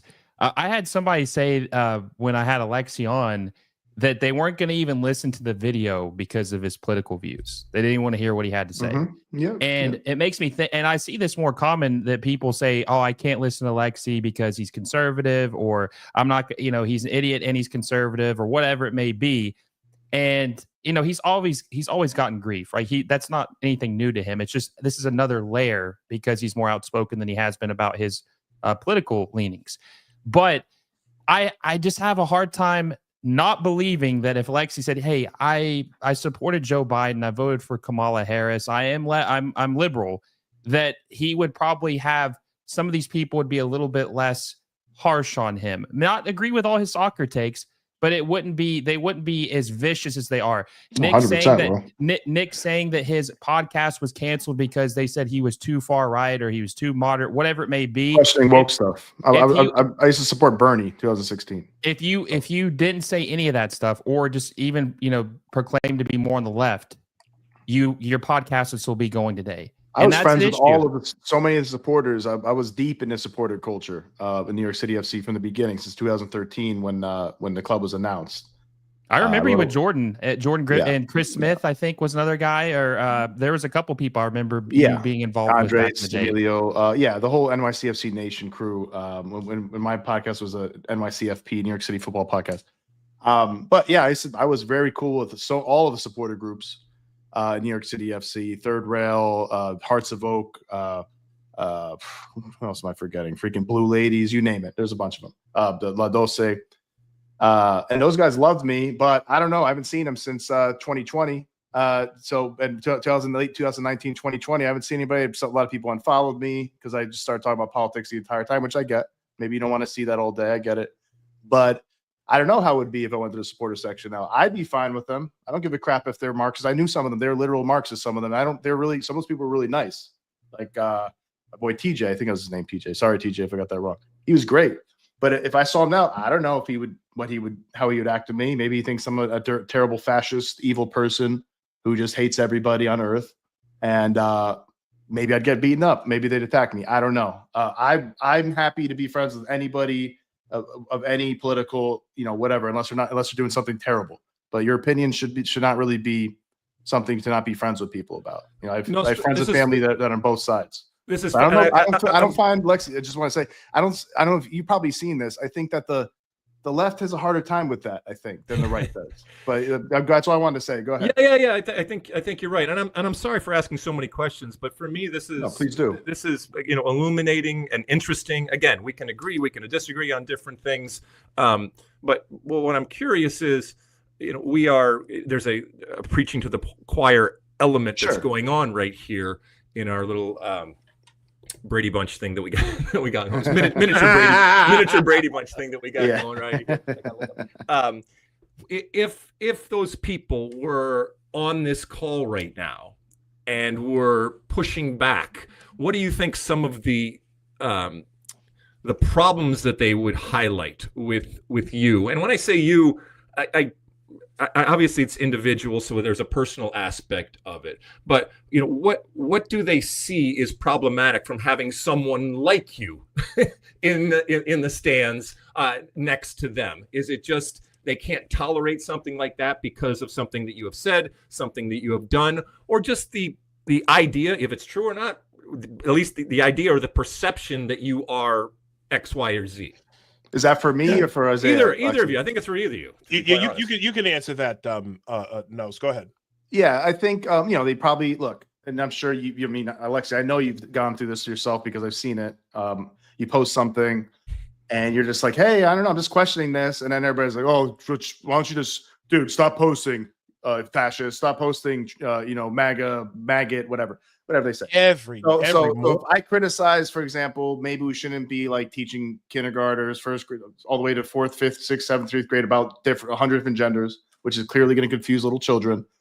That means I hate trans people, right? So they can't be around me because I hate trans people, and I want to do a trans genocide, right? That's the kind of stuff they use, the kind of language they use, which is absurd. I really don't hate anybody. Like I don't hate anybody. I'm not afraid of anybody. I'm not afraid of any groups of people. I don't have any phobias. It's nonsense. If I question like some feminist thing that just happens to be nonsense, it's bullcrap. If I question that, I hate, I'm a chauvinist. I hate women. I'm a sexist. If I question Black Lives Matter, defund the police, wanting to abolish the nuclear family, lighting cities on fire, Antifa doing that, lighting things on fire, firebombing courthouses all year long. Well, you must be a fascist because you're against Antifa. You're against anti-fascists. So but that's a post. That's a social media reaction to it. I'm talking about the actual human interaction. And I don't know if you guys have found it, but it's a whole lot different when it's actual humans together. So I actually haven't had it also happen in that right. case? So I'll say this. I think I have a feeling, I haven't done it yet. I just haven't been back to a New York City FC game since all that happened, since COVID. I moved back to Connecticut, started a family, all of that. So I have a feeling if I went back there, probably be a lot of people showing me love, and I bet you there'd be a couple people who just think I'm a terrible person. Yeah. And then they might want to start with me, maybe not. We'll see. Maybe they'll just give me the cold shoulder. They'll say something behind their breath. But you're right. I think most of the time in person, people hopefully act like human beings. But these can be very extreme people, very emotional people a lot of times, especially on the far left, especially if they decided in their head, man, you just are really against all marginalized groups. You just hate them. Do you think that in those groups, when they are sitting there and cheering, do they think that it is like-minded all around them? Because I mean, the reality is, just if you look at the numbers, you're probably going to be sitting and standing next to somebody at some point that you have diametrically opposed beliefs when it comes to many things in the world, right? It doesn't show up necessarily because you're not sitting there, with an Excel sheet checking off things while you're at a game. Right. But do you think that they think that I'm surrounded by, I'm safe here because I'm surrounded by people that are like-minded?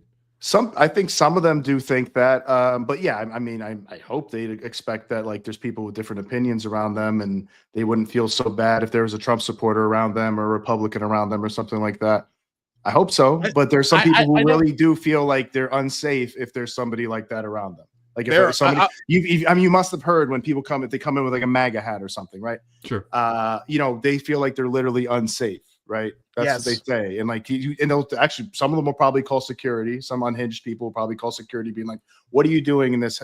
Because clearly, when you wear in this hat, it means you hate this marginalized group, that marginalized group, et cetera, et cetera. You hate immigrants, whatever. And that's really what they believe. And to them, you're just like you're part of a cause of genocide and forced labor camps or whatever they've got going on in their heads. Yeah, maybe I'm naive. Maybe I'm naive and.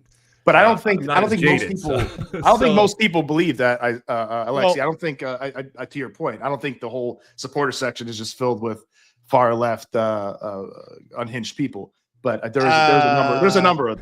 One thing I want to say real quick is what I would hope, or my dream of what this could be one day. It's a memory I had when I was younger. My dad took me to a Titans game. Obviously NFL a little different than MLS, but I went to a game. We had season tickets. I can't remember who we were playing, but this was a season the Titans were really good. They started the season off 10-0. And I didn't really know any of the people around me because we were new to our season tickets. So we got to know people a little bit. But I just remember that when we were scoring, we were winning. God, those days are long behind us, right? Because the Titans are terrible now. But either way, when we were scoring, had a good play, just high-fiving the guy next to me, getting excited. I don't know what the guy's political beliefs are, what his sexual orientation is, whatever it is. We were just celebrating the same team, having a good time, hoping we come out on top, winning. That's what it's supposed to be. It's not supposed to be alienating people. It's not supposed to be asking, "Hey, can I check your political party affiliation card before you step in the stadium?" Or what your, whatever it may be. That's what it needs to be, and that's what I hope it will be. And I think with everything that's going on and people speaking, and I think that we talk about the culture shift. That's what it's going to hopefully turn into. And I remember in 2014 when the World Cup, was in Brazil, just seeing so many people here fired up for it in 2014 everywhere. It was like a phenomenon, I remember right? that too. In 2018, I do think people were excited, but with it being in Russia or when Qatar in 2022, the time zone, I don't think as many people were as excited because it was kind of like you had to get up a little earlier to watch the matches. But I think in 2026, it's going to be like 2014. And I really hope that we have something similar to like what I was talking about in my game, where we just enjoy the company of not just like-minded people as in what you believe, but fans, right? Just join the game, high-fiving. Alexi, when Jermaine Jones scored that goal against Portugal, my friends in the room had all kinds of different affiliations. I don't know what that, I was a little younger back then, but we were screaming around the house, just absolutely celebrating, giving each other high fives. That is what it should be about. Yeah. I mean, one thing off of that, in my, for lack of a better word, my coming out phase politically, if you will, what's really been interesting to me, and I get people that come up to me, and I'm sure you guys do maybe at different times, and it's almost like this fight club sort of thing where there's a silent understanding and a nod, and we should have like a handshake or something like that, because again, people are still intimidated, and they're shy about it, and like I said, even some of them are scared about it, and so that's a great moment. But I'll be honest with you, the moment that I like even better is when people come up to me and we talk, and they start out saying, "I disagree with you on a lot of things out there, but I respect the fact that you're willing to talk about it." And that's ultimately, I think, what America is. That's ultimately, at least, what America should be more of. Now, can we get that to happen in an MLS context, or professional soccer, whether it's men's or women's or anything like that? There in a supporters type of culture, and I don't know, because I think it's made to be kind of like-minded. You're a tribe, and you kind of all think about things in the same way, with the understanding that the bigger that it gets, the more diversity of thought you are going to have, and you're going to have to be accepting of that. I really do hope that's the case, because I'm just going to flip through some of this stuff here. Like, I don't like this stuff here. This is some of the anecdotes that I was talking about from last year, where support the team. Like this stuff right here is useless to me, because it wasn't about the club. Nothing of this was about supporting the team, Nothing about this was about getting behind the shirt and, you know, and having something that would provide that level of camaraderie. You know what I mean? Because unfortunately, when it comes to political beliefs, people will sometimes take your political beliefs and equate it to some sort of moral failing. Alexi, you deal with this on an everyday basis. With all these people coming in like, I thought you were so much smarter than you were. I really thought you were a smart guy, but now I find out that you're MAGA and I can't support you. And it's like, so everything that this person was, everything that you were before they knew what your political affiliation was, just goes out the window. Yeah. Yeah. And talk about intolerance. Talk about intolerance. I mean, the left always preaches intolerance. I mean, you know, being tolerant. They're the most tolerant, but they're frequently the most intolerant people, especially when it comes to diversity of thought. They preach about diversity. They preach about tolerance. They teach about inclusivity. Preach about it. They are not any of those things with anybody who doesn't agree with that morally and politically. And some of the signs that you just put up. I mean, look, to your point, again, we have to at some point draw lines here or there, and we're always going to have an argument where that line should be. Some of the stuff I kind of think is universal, and everybody can, you know, puppies and babies and let's cure cancer and that kind of stuff that everybody kind of you'd hope so agrees with. Yeah, you hope so. But those signs, what they're doing is they are taking the attention, they are co-opting the attention for something as honorable and as admirable as it may be, and it might even be something that I agree with. To your point, has nothing to do with what is happening in the moment and what is being celebrated on the field. You know, for example, you know, Megan Rapinoe. I talked a lot about that when it all happened, when she was kneeling. I will fight to my last breath for Megan Rapinoe or anybody else out there to be able to say whatever they want, not whatever they want, but not without ramifications, right? But you know, the freedom to be able to express yourself, whether it's Megan Rapinoe or anybody else, that's fine. What I objected to was in that moment, co-opting that moment, that 45 seconds that has traditionally been the national anthem, something that, by the way, everybody has agreed upon over the years to use as a moment when everybody is there in tribute and respect out of the country, to co-opt that moment for something else and something that does not have anything ultimately to do with what we are about to see. I can agree and I can disagree with Megan on and others about the different views that they have, but in that moment, what she was doing again was taking that moment, co-opting, hijacking that moment from the majority that have recognized over years and years that this is something that we want to do, and using it for herself. And in the same way that those banners over there are taking that moment and that attention and steering it to something completely different relative to what we're there to celebrate. And again, I can agree with some of those things maybe that are in the stands. I don't know all of them over there, but for a different time and a place, it's appropriate. And in those cases, I don't think that it is. I think you're talking, Alexi, about which I agree with, that, you know, certain things should probably be a little sacred, right? Maybe the national anthem, we can all just, let's not pick that 45 seconds, minute, whatever it is, to start doing all of our different political views. Maybe everybody just puts their hand on their heart, sings along if they want, and let's just focus on the fact that we are one country and we're going to be, these are the best American women to play, or the best American men to play the game right now, and let's support them. Can we have a moment of that without everything constantly being just a moment, just like a minute where you know, not everything has to be like, by the way, screw you conservatives because you were hateful, and then I'm going to show that right now, or vice versa. It's like, maybe just, we have a moment where we're just all remembering we're in the same country, we're all neighbors, we're just a giant community, we're kind of a giant family if you think about it. Let's do that. I think that's exactly what we should be doing with that sort of thing. And I think people, if they would understand, like, that's part of the reason why so many on the right and probably people in the middle and people that consider themselves Democrats have a problem with that. It's like, maybe just leave that alone. Do it afterwards. Yeah. You can do it anytime you want afterwards, all the time, all day long. You could all day long be on live stream talking about how you feel about this.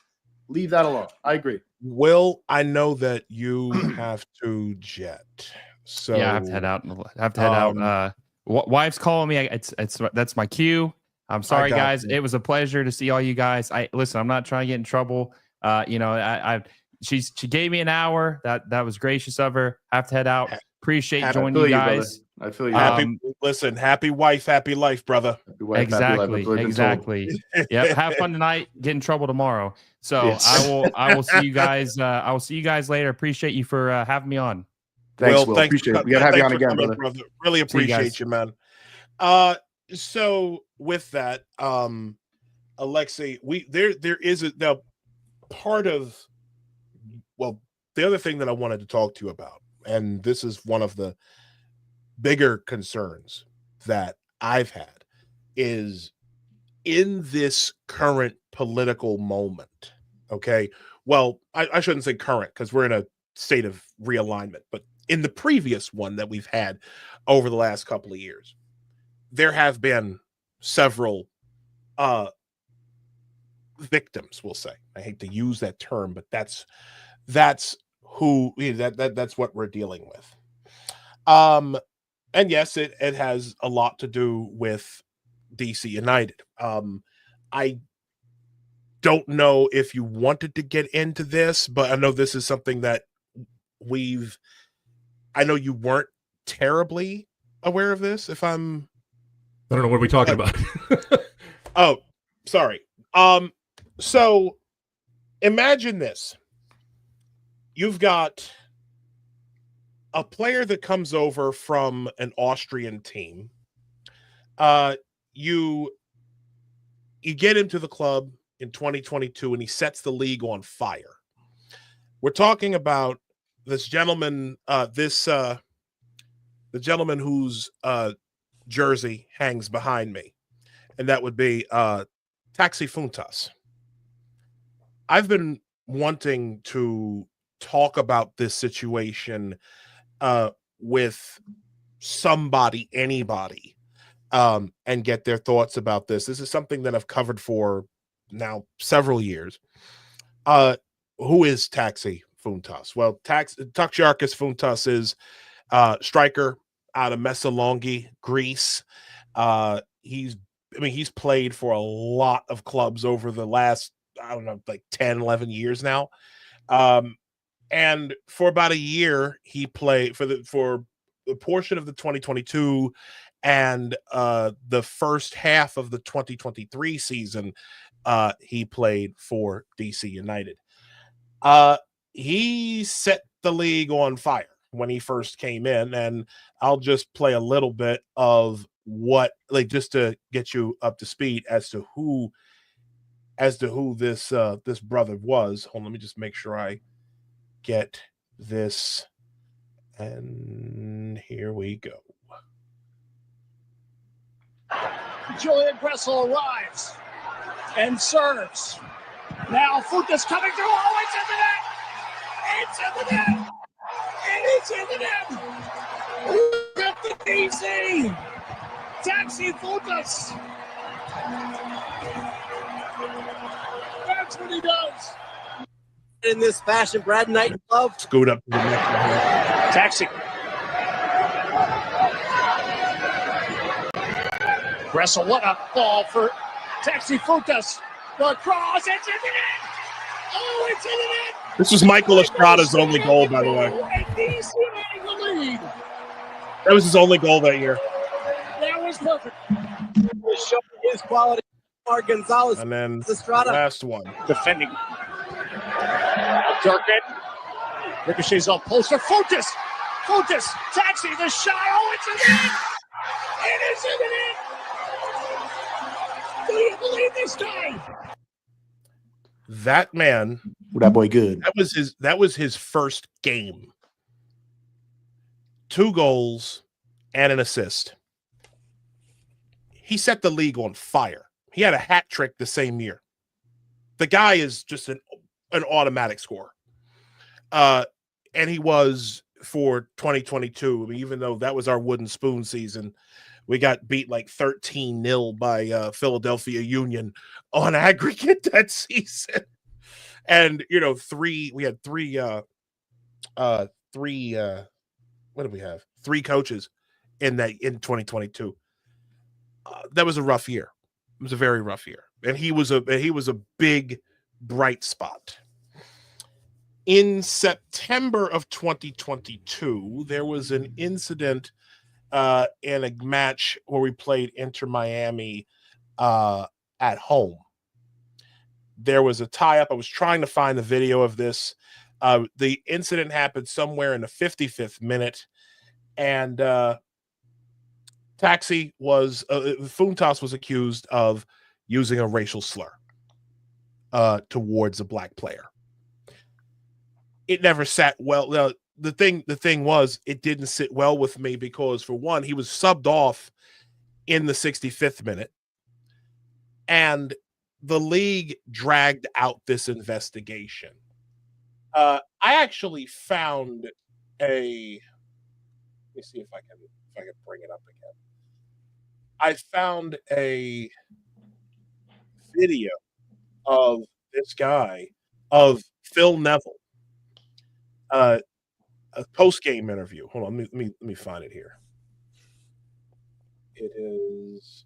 Wait a minute. I'm looking for it. Bear with me a second, because I thought I had it laid. I thought I had it here. Yeah, here we go. We'll bring that up. And hold on a second. Pardon. I'm doing production on the fly. Hang on one second. Stop screen. Present. All right. Alexi, how's your Sunday been? Yeah, pardon me. Good. Pardon me. It's good. It's good. I do apologize, guys. Hope it's still going well for you. It's going well. I mean, look, I like I said before, this is interesting to me. Again, to get a peek into experiences that you guys have and have had over the years, and so I appreciate you letting me kind of hang out here. I am fascinated by the it's not underground, it's not niche anymore, but the advent of sports media. In this case, we're talking about soccer and the platforms, obviously, and the technology that exists. Yeah, I mean, it's amazing. It's a good thing. And I'm from back in the day when we started with like fanzines, and then it went to like big soccer boards and that kind of stuff. Yeah, I was on big soccer. Right. So then, this maturation process has been fascinating to see, and I think is really important and good for the game.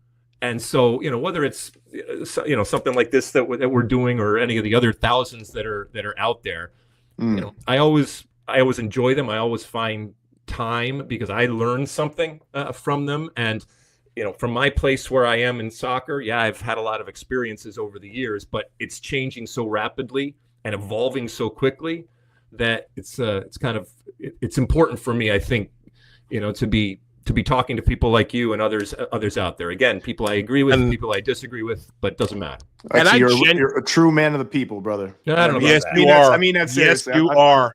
I'm a wise ass, but I do mean that.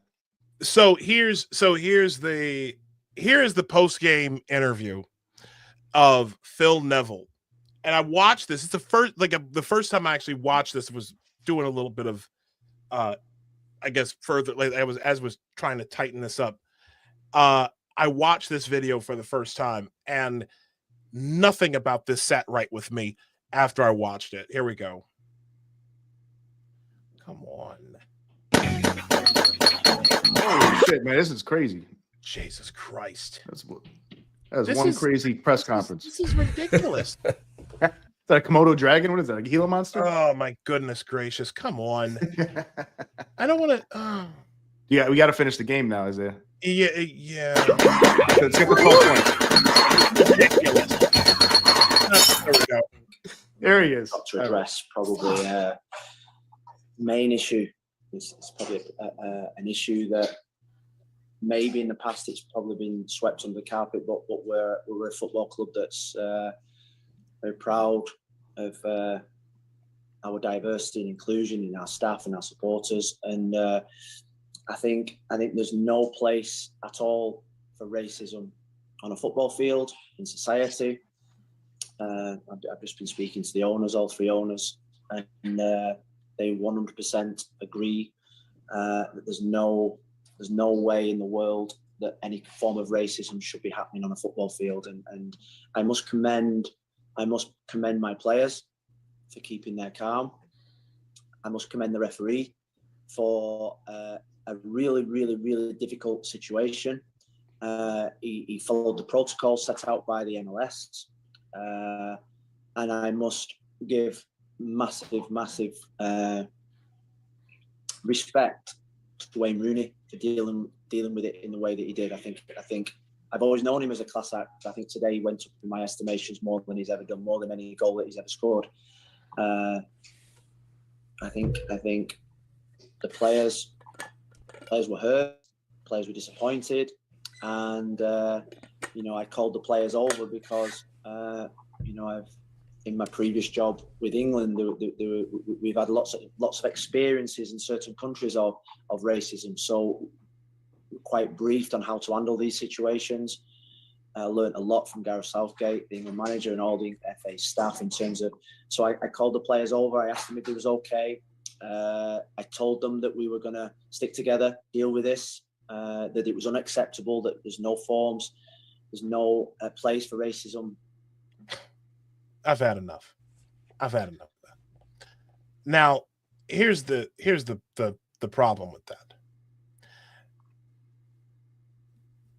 He never spoke. He never said exactly. He never stated what Fountas said exactly. There's a lot of beating around the bush, and which makes sense because when interviewed, you had Ismail Elfath and a couple other referee and the other refs who officiated that match. They found nothing.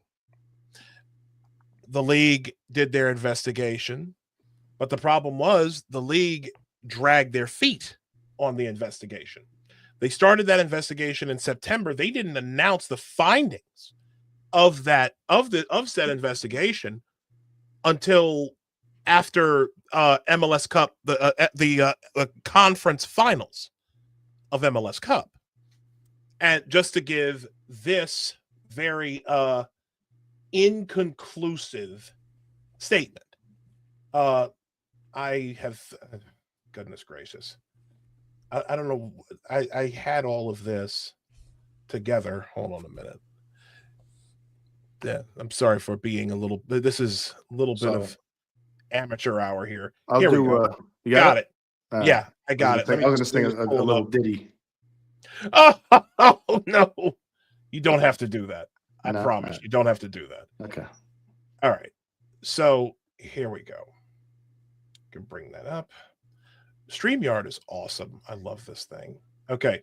So I'll read some of this in part. Major League Soccer has concluded its investigation into an allegation that DC United player Taxi Fountas used racially abusive language towards an Inter Miami player on September 18th.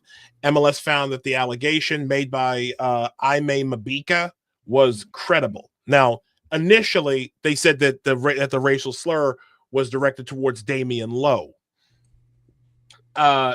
While the league investigation could not independently verify the allegation, MLS did not find credible Fountas's claim made during interviews conducted as part of this investigation that he said nothing in that moment, discriminatory or otherwise. Video of the incident clearly shows Mabika suddenly reacting to something he believed he heard from Fountas. MLS was unable to confirm independently what Fountas said in that moment, as has been the league's longstanding practice for determining player discipline for these types of allegations.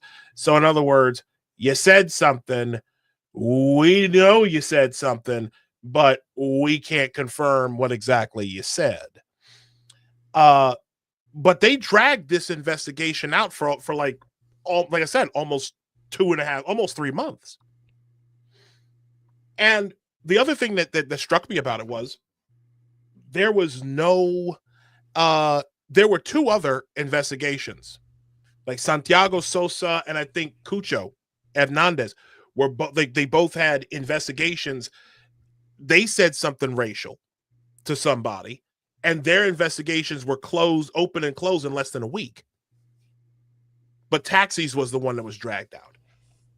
and then after that, they dragged it out, and they give this inconclusive, this vague, which was the way I read it. It was okay. Well, this is as close to a exoneration as you're going to get. What are your thoughts so far about this, Alexi?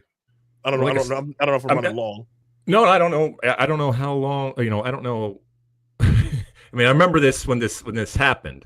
So you're angry that it was too thorough? I don't understand, because of the time that it took and the way that you read it right there. It seems to me that the league found that he did say something, but not only did they find that he say something, but that he said he didn't say anything. Right? I mean, that's the way that it read. That's the way that it read what you just said. Taxi said that he had not used that kind of that he had not accused of using that's the not what N-word. That's not what you just read to me. You just read to me that the league found that he said something and that he told them that he didn't say anything. That is demonstrably false, because he did say something, but they can't tell you what he said. So why would you say you didn't say anything? I personally think that what I can surmise, because I've spoken to Taxi on several occasions about this, and he is very adamant. I did not use that word. Like, I didn't say the N-word. I didn't use any racial slurs. His English was not good at the time. Okay, so if he had said "ne," which is Greek for yes, then I understand where that could have gotten a little mixed up. But there's something, the situation just didn't smell right to me. Mm-hmm. It seemed like a railroading of some kind, because with that vague statement, and they weren't able to just say he did not, like, we could not find that he used a racial slur. They didn't say that. They just said, oh, we know you said something, and that was it. And so the next incident, there were two incidents. The other incident was between him and a teammate, Nigel Robertha. This happened in July of 23. There was even less evidence. In fact, it's been reported to me that Robertha said that he told the coaches that nothing was wrong. There was some sort of incident between him and Funtas.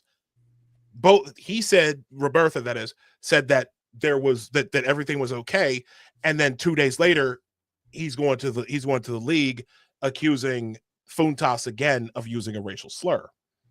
Now I have all of the information on that, and matter of fact, I'll share some of that with you. But not too long after that, they both got placed on administrative leave. Taxi stayed on administrative leave. Robertha came back after 3 days. Ultimately, long story short, they both mutually terminated the contract. And now Taxi's back over in Taxi's in Greece now. He went to Turkey first to play for Trabzonspor, and now he's with Ofi over there in Crete. Good old Crete. The thing that bothers me about this situation is that it just seems like this man's entire American career was destroyed based on allegations, based on nothing but allegations. There was no hard evidence of any wrongdoing. It was just simply, we think you said something, and we're gonna make life very miserable for you, until you leave. And so it's been disturbing to me. The club lost about $5.5 million in a potential transfer fee. Because like I said, they broke the contract. They terminated the contract, and DC United went 2-4-4 and missed the playoffs at the end of 2023 because of all this. So basically, Isaiah's mad about them missing the playoffs that year, Alexi. Wow. No, I'm joking. No, I know. This is Isaiah's friend.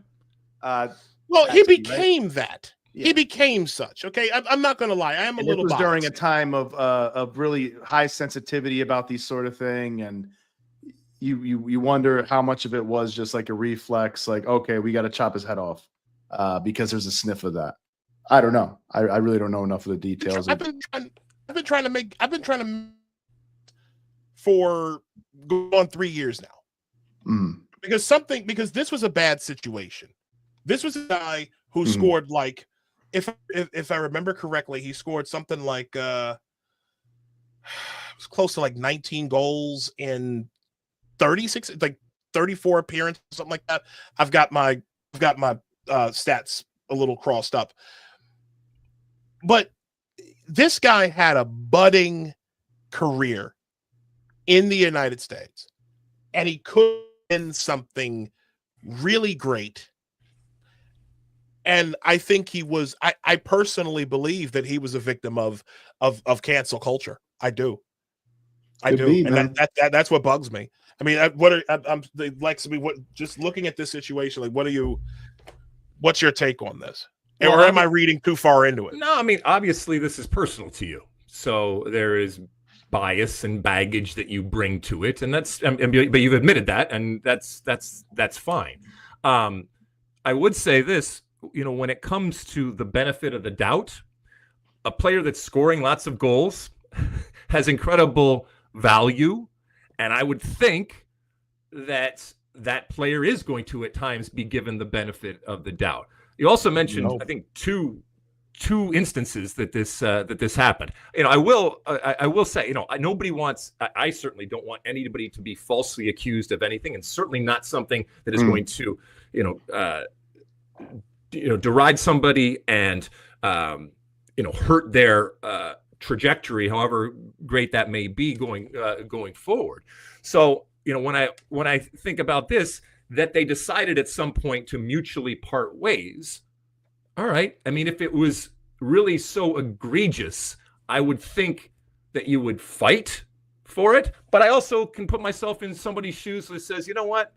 I don't want to deal with this anymore. This has been a nightmare. And I just want to, I want to cut bait, and I want to go, and I want to try to make my life someplace else, because this is not going to work. And that is the lasting image that, whether, I know not you because you have a relationship with him, but that some people have when that name is brought up. Yeah. If he ultimately was not responsible at all, that sucks for him or anybody else that would be put in that type of situation.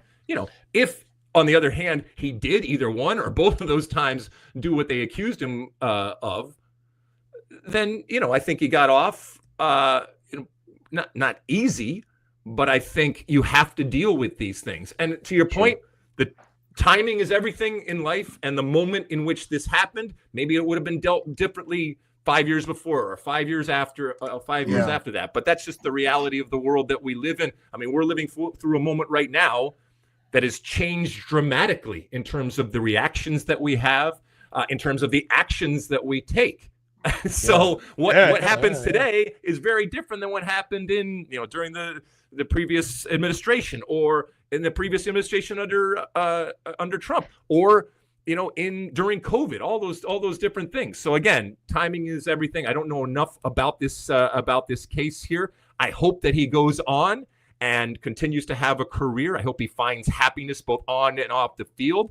If he is guilty of doing this, ultimately, I hope that it was an aberration, and I hope that this is not something that he continues to do, because there is no call for it, whether it's him or anybody else here. And if and when that kind of stuff happens, you do have to nip it in the bud. And I get that in the emotion and in the moment, players do things and say things. And I want to give grace to people because I can put myself in those types of positions. But again, it goes back to those lines that we're talking about. Where are you drawing the line, and what is unacceptable?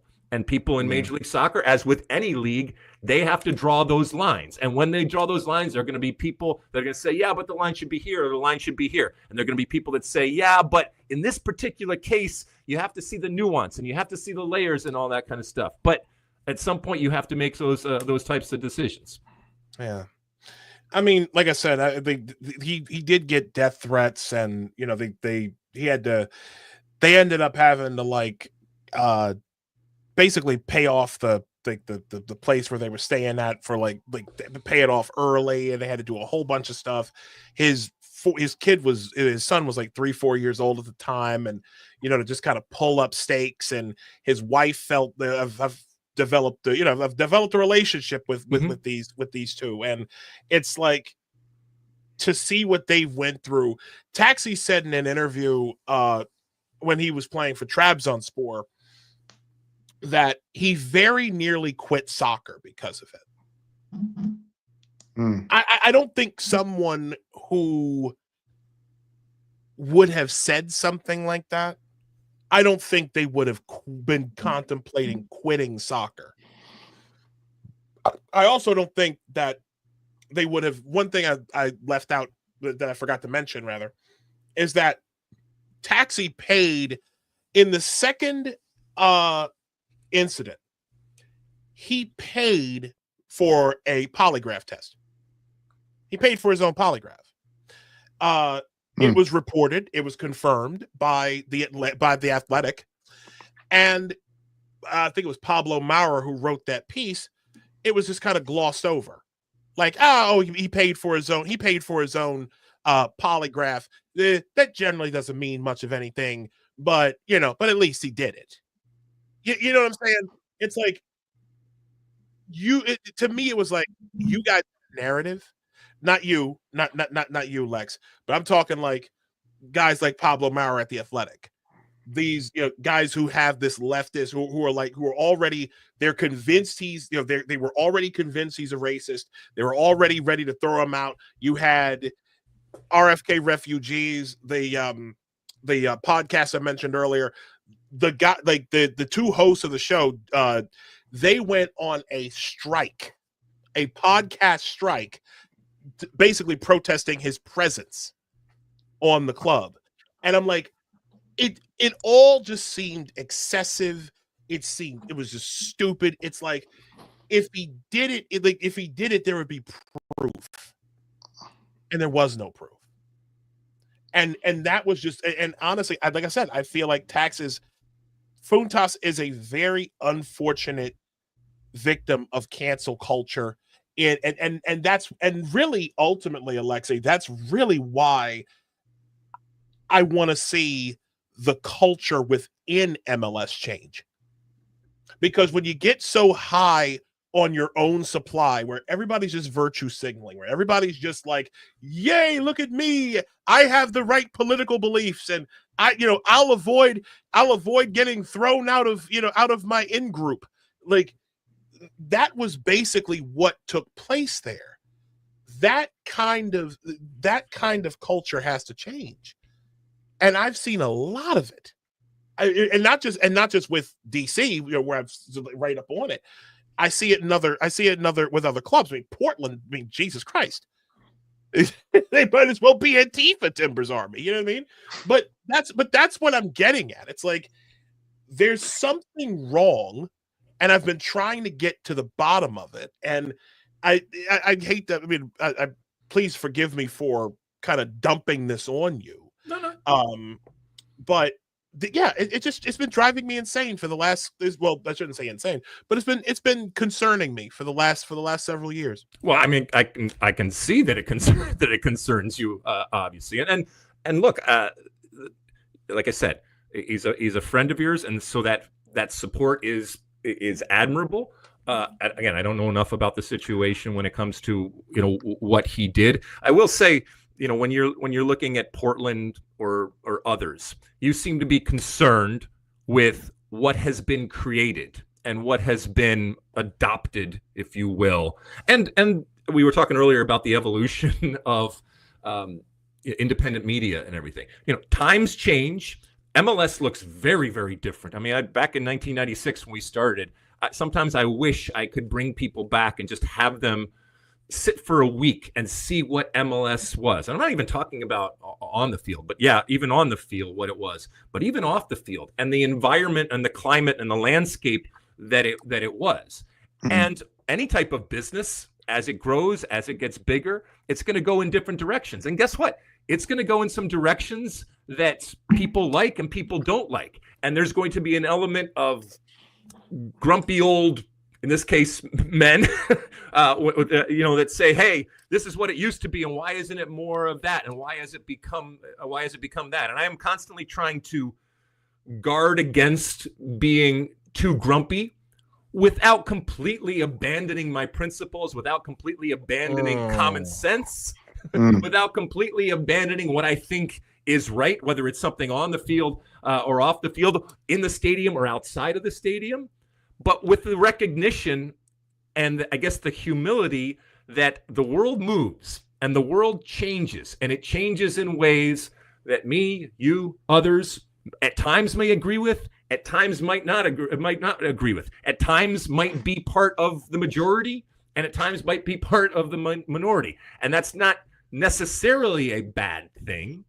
but it is the reality of the situation. And so when it comes to, like I said, Portland or any place else out there, at times they are going to reflect what that community is. Maybe not all of that community. Fair enough. And maybe not even the majority of that community, but it is going to be a reflection of that community. And either people just accept it for what it is, and from a business perspective, you have to be careful, because if it's limiting and it can't grow, then you have a problem. Or you say, this is what it is now, but it can change, and it can change and evolve. I'm not saying that Portland or anything is going to change a lot, and I'm not even saying they necessarily should. But again, it just goes back to what we started talking about at the beginning of our show. I want as many people into the tent as possible. I want to be as welcoming as possible. And to your point, too many times we're not. We're gatekeeping. We are exclusionary in the things that we do, in the things that we say, and that is detrimental to the game that I love. And I recognize that as many people come into the tent, not everybody's going to stay. They might taste test it, but that taste test, I want it to be as awesome an experience as possible. That does not mean that they agree with everything that they see, hear, or experience, but ultimately, in totality, it's something that they enjoy. And more importantly, it's something that they want to come back to. And to your point, everything that we've talked about here tonight is too many times, I think, that experience in totality, they leave and they say, I didn't feel comfortable, or I didn't feel welcome, even if we do get them into the tent. But just getting them to the tent is already a feat in and of itself. So I've got one question to ask you, and I don't know if Nick, you got anything, but it's too. Actually, can I ask him first? I think it kind of goes along with what we were talking about. I agree with everything you said, Alexi, by the way. That was very very well put. I will say, just separately, not as a rebuttal or anything, that I think in general, not even have to do with soccer, people should also realize that not all change is progress, right? Mm-hmm. So not all things that change, not all new things are necessarily good, not necessarily wanted, not necessarily wise to do. And I think there is a probably every young generation, but I think increasingly in our generation and the media we've seen, it seems to be like anything new that comes out of like universities or something like that is immediately we accept it and that's progress and shut up, right? And then if in a lot of it's really not wise. A lot of it actually isn't really philosophically, psychologically, sociologically going to work. Like, for example, when you have people saying like, if you focus so much on diversity, for example, that's a really quick way for people to get tribal and divided with each other. Now, it's not to say that, if you're constantly focusing on this group, that group, this, like breaking them up, it's hard to be a united a group. And that's just, we know that through social psychology and sociology. And that's really what the Democrats and the left have been doing for a long time. And you can't have pluribus without the without the unum, right? The e pluribus unum. So you have to really, what we should be emphasizing. This is what any good social psychologist will tell you. I'm educated in psychology. I'm a big fan of Jonathan Haidt. I read his book, The Righteous Mind. It's back there. Really great book to understand humanity. And basically, he says, and this wasn't even against woke. This is like in 2012 when he wrote this. Actually, probably 2010. And he started writing in 2011. And he's like saying, it's like, if you want to have a lot of camaraderie in a company, in a group, or whatever, it's like you do not emphasize the issue of identity groups or different religious groups, sex and gender. You do not emphasize that. You should emphasize shared values. What makes us all come together? What do we all believe in? What do we all like? What do we all have in common? That's the way to do it. And we've been going completely in the opposite direction of that. And we're seeing the results of it. So that's just something I want to bring out in general. And if you have something, you want to. Yeah. Well, to add to what you were saying, I don't want it to be mistaken that I'm apathetic, because to your point, not all progress is good. And there are times not all change is good. Sorry, not all change is good. Yeah, and they call it progress. Exactly. Yeah. But also to your point, that also means that at times fighting for or against is also necessary. Yes. And saying, no, this change is not good in the way that I see things. And the general I. And people are allowed to talk about why they think this is a good idea or a bad idea. But I also am hopefully allowed to be like, hey, I think this is a bad idea and here's why. And hopefully we can just tolerate everybody doing that. But I feel like there's been a little level of not tolerating that from one end of the spectrum. But go ahead. I'm sorry for interrupting it. Yeah, but so do you think that there's a alternate universe where a bunch of more left-leaning soccer folks are sitting there saying, yeah, they don't want to have a conversation. They don't want to agree to disagree on things, but still sit down and have that debate? Or because you said you don't think the other side does that. So do you think that they're on the other side saying, we don't think the other side does that either? I don't know. I think there's probably some people who tell themselves that. I'm not sure that that's true, because I feel like you are allowed to, I think most conservative or right-leaning people or moderates are happy to have conversations. I don't think that I don't think the conservatives are generally trying to get people fired. I think there is some versions of cancel culture from the right probably in recent years, but I feel like it's not quite as pronounced. But I'm sure there is some people who think that. But I feel like they immediately on the left, you'll see more, like in the woke left, you'll see more of like, I'm not safe. You hate me. This is violence. Speech is violence is another one we've seen in recent years. So I don't see that so much from the right. I think the right has been the champions of free speech, which, as I'm sure you know, is not the way it used to be.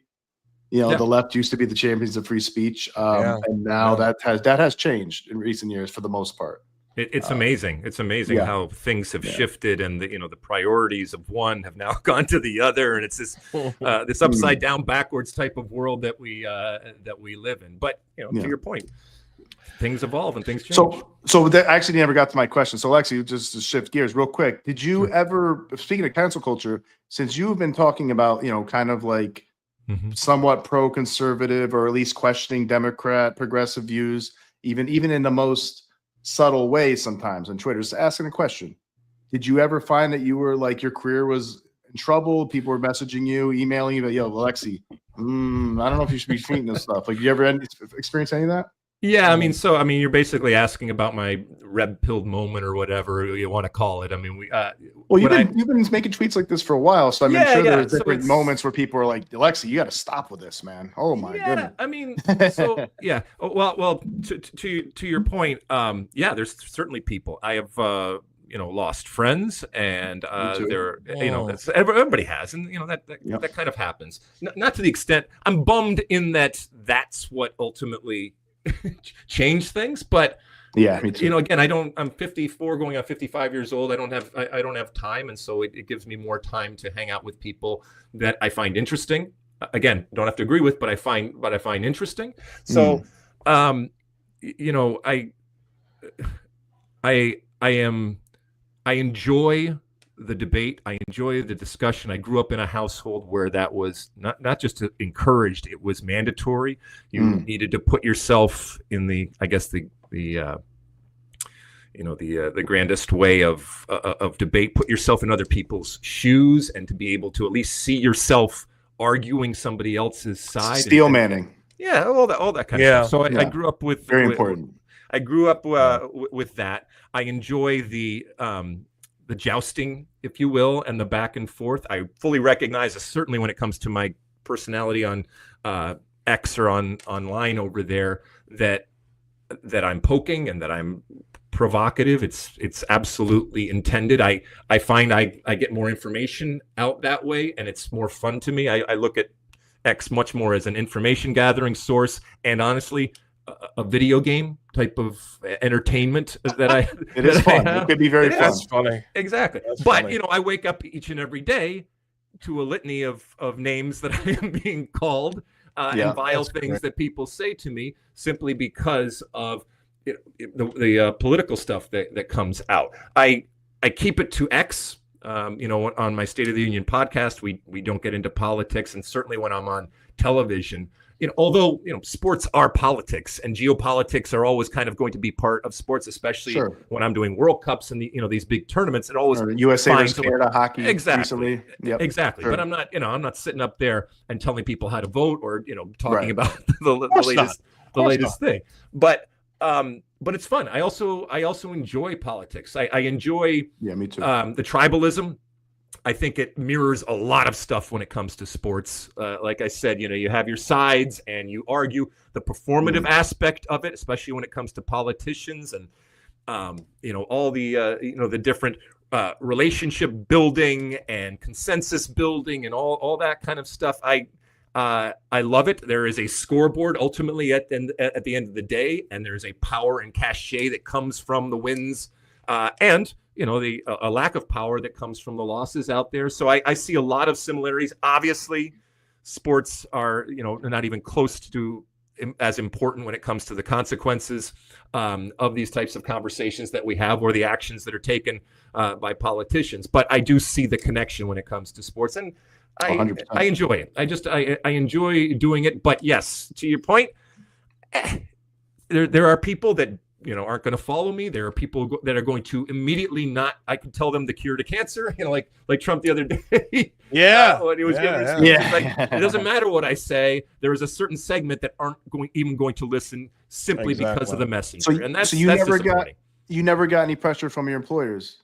Is ESPN in the past? No, Fox, I wasn't. This has only been while I've been at Fox. I was at ESPN. It might be different. And look, if my employers came to me and said, "This is not something that we want you to do," I would respect the fact that they are my employers. We all have bosses. We all have employers at some point in our lives. And I hate to break it to you, but just because you want to do something, you can die on that hill if you want, but you're not going to get paid and you're not going to have a job. And so exactly, they've been very, very good. I think I've done it in a balanced way. I think I've done it in a fair way. But it's been great, yeah. But it's also and for a long time, yeah, it is a tightrope, and I want to be very I hover over that send button.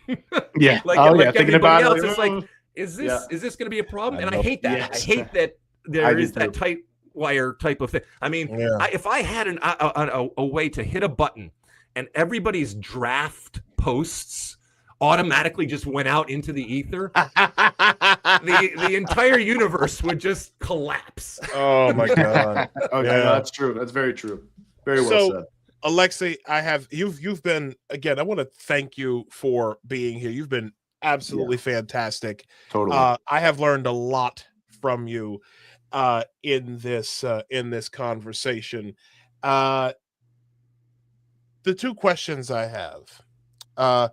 One, are you when are you drafting a when are you drafting your bill to outlaw playing from the back? And I've been wanting to ask you about that. And the second question, and I'm curious about this, do you still play? Like, do you still find time to get out there to get after it? Yeah, so I had a knee replacement a couple of years ago. I went through all my career. I was fine, not a problem. And then all I did was run. And I've been retired now for over 20 years. But all I did was run. I ran long distance and I ran on concrete. And my doctor said, listen, you can keep doing this, but eventually it's going to catch up to you. And it did. And ultimately I got a knee replacement. But I still am able to play, even with the knee replacement and charity games and doing all that kind of stuff. As it relates to playing out of the back, it's so interesting. I just had a conversation earlier today. The romantic notion. All right, listen, my mom's a poet. My dad's a professor. I grew up in a house that was adamant about trying as many different things as possible, being involved as many different things as possible growing up. And I love my parents for it. Obviously, I gravitated to sports, but they had no background in sports. They just said, hey, it keeps him out of trouble, and he's good at it. So let's do that. So, when I think about what was the question? What was the question? When are you playing from the back? Like, when are you playing from the back? So when I think about playing from the back, there is this romantic notion that I don't think it's crept into the game. I just think it's kind of been in the game, but it certainly has gotten bigger, and you can blame Pep Guardiola or whoever you want, Spain, all that kind of stuff with it. And the problem is what has become a pejorative is being pragmatic, right? You know what's romantic to me is winning. There's nothing more romantic than winning.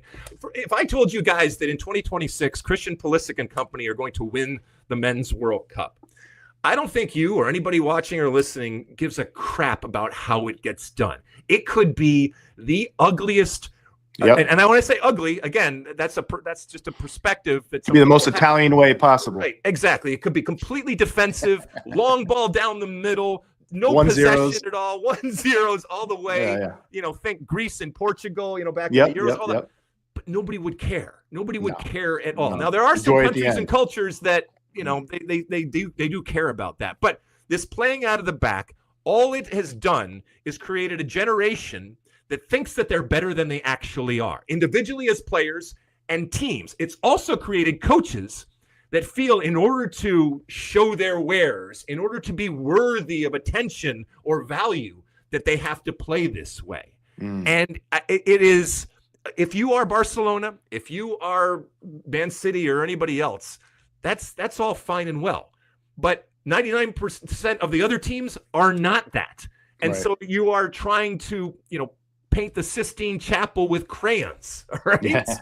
And you can fake it, but it's never going to be the beauty and the romance of the elites. And so you might not get the results either. Exactly. And you might not get the results. And for a coach, that's a problem because you're going to get fired. And for players, it's a problem because you're not going to be brought back and you're not going to have another contract. And you can scream and yell and say, yeah, but my coach told me I have to. They are doing things now in the modern game that I would have been fired on the spot for. Passes that people are making out of the back now that never in my wildest dreams would I have dreamt that a player would have made. And yet this is fine, whatever, and I'm sure there's data that they have, but it's just insane. Is there an example that you can share? Oh, every single weekend there's an example of somebody playing out of the back there where the ball gets lost and comes right. And the coaches will say, yeah, but it's a risk reward type of thing. And I just think for these teams that aren't good enough, it's one thing a risk reward if you're good enough and you're playing against inferior opposition. But these teams that aren't good enough, that risk reward changes dramatically. I'm not saying if and when they get out, it's great. But when they lose the ball, they're not only losing the ball, but they're losing it in a place that can be devastating for the other team. 100%.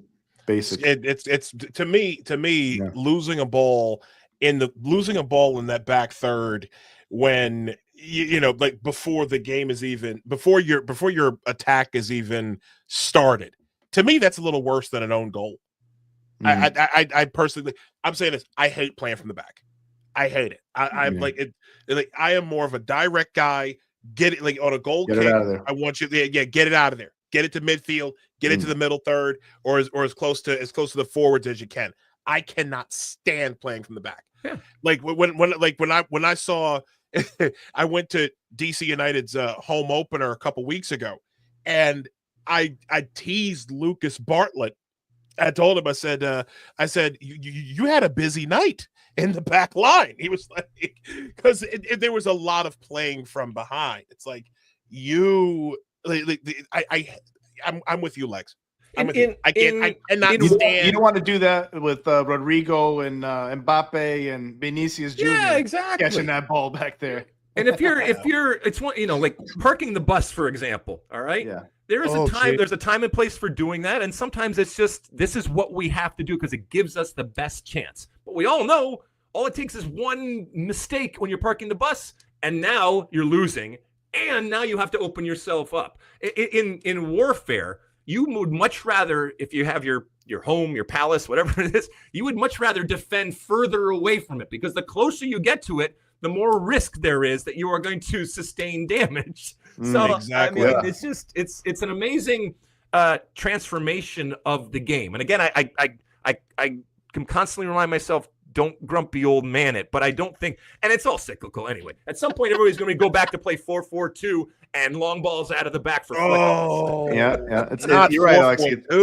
It's a misguided goal for especially for teams that just don't have the chops for it. It's amazing. It's an amazing game. It's an amazing game. It is. Alexi, thank you for coming on, man. I really appreciate it. This has been a fantastic show. Where can people follow you? What are you working on, and how can we what you got? What you got? So obviously, if you want to scream and yell at me, you can go on X, and I'm up each and every day and screaming and yelling back and doing all that kind of stuff.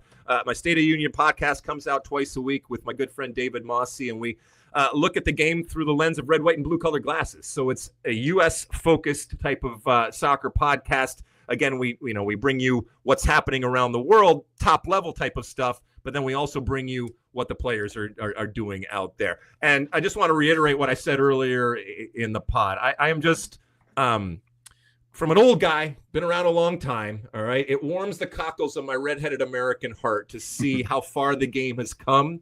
And more importantly, to see this, what was underground for a while, but now is above ground in terms of the independent media. And it mirrors what's going on in general in media out there. Because there's some really interesting stuff that's going on. There's some really impactful stuff that's going on. And there's an equality, an egalitarian type of situation that's going on where because of the technology that exists, anybody can go out there and anybody can have a platform and a microphone. Good and bad with that. But ultimately, I want as many voices out there talking about the game that I love and talking about things in the world that I love. And I can take and leave them as we go along, but the more the better, and not just the, ABC, NBC, and CBS that I kind of grew up on out there. The more there is, the better. And it's great for our soccer game to have, whether it's you guys talking about or anybody else out there, because I know there's a number of people out there. Will, I've been on his show, and I love what he's doing from an MLS perspective. But the list goes on and on and on of people out there, and so inevitably, people will come to me and ask me, will you appear on this show or this show or this show? And I always say yes, because I want to talk to people. Whether it's for one person or 100 people or 1,000 people or 1 million people, it doesn't matter to me. I enjoy talking about these things. I want to talk about these things. And ultimately, it's not about being good for me, which it is, but it's good for the game. And I love that. Here, brother. Man. Efcaristo Pale, man. I really thank you so much. I want to say one thing to Alexi too, real quick, guys. I'm not muted. Lexi, it was a big honor for me personally. I think it was like 2009, 2010. You had his big Uncle Sam hat.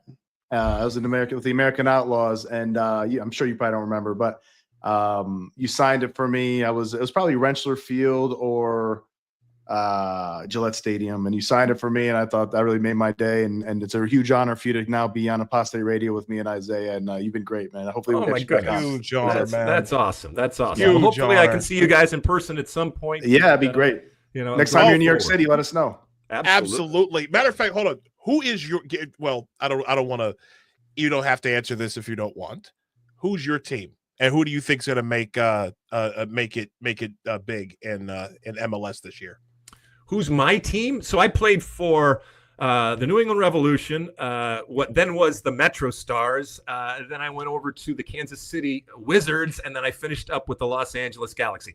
My most successful stop was with the Galaxy, and that's what I associate myself with most, but it's just relative to winning MLS Cup and doing that. So, and I live here in Los Angeles, and so it's right down the way. But I like big, bold, arrogant people. It's probably why I like Trump, I like people that want to do things, and I don't look at arrogance as a pejorative. I like people that say, we're gonna do this because it hasn't been done before, and I'm not quite sure how we're gonna do it, but we're gonna do it. And so, like Elon with a big dreaming to go to Mars, sort of thing. Exactly, and it might take different twists and turns along Somebody's the way, gotta and there try might it. be failures along the way. But Yeah.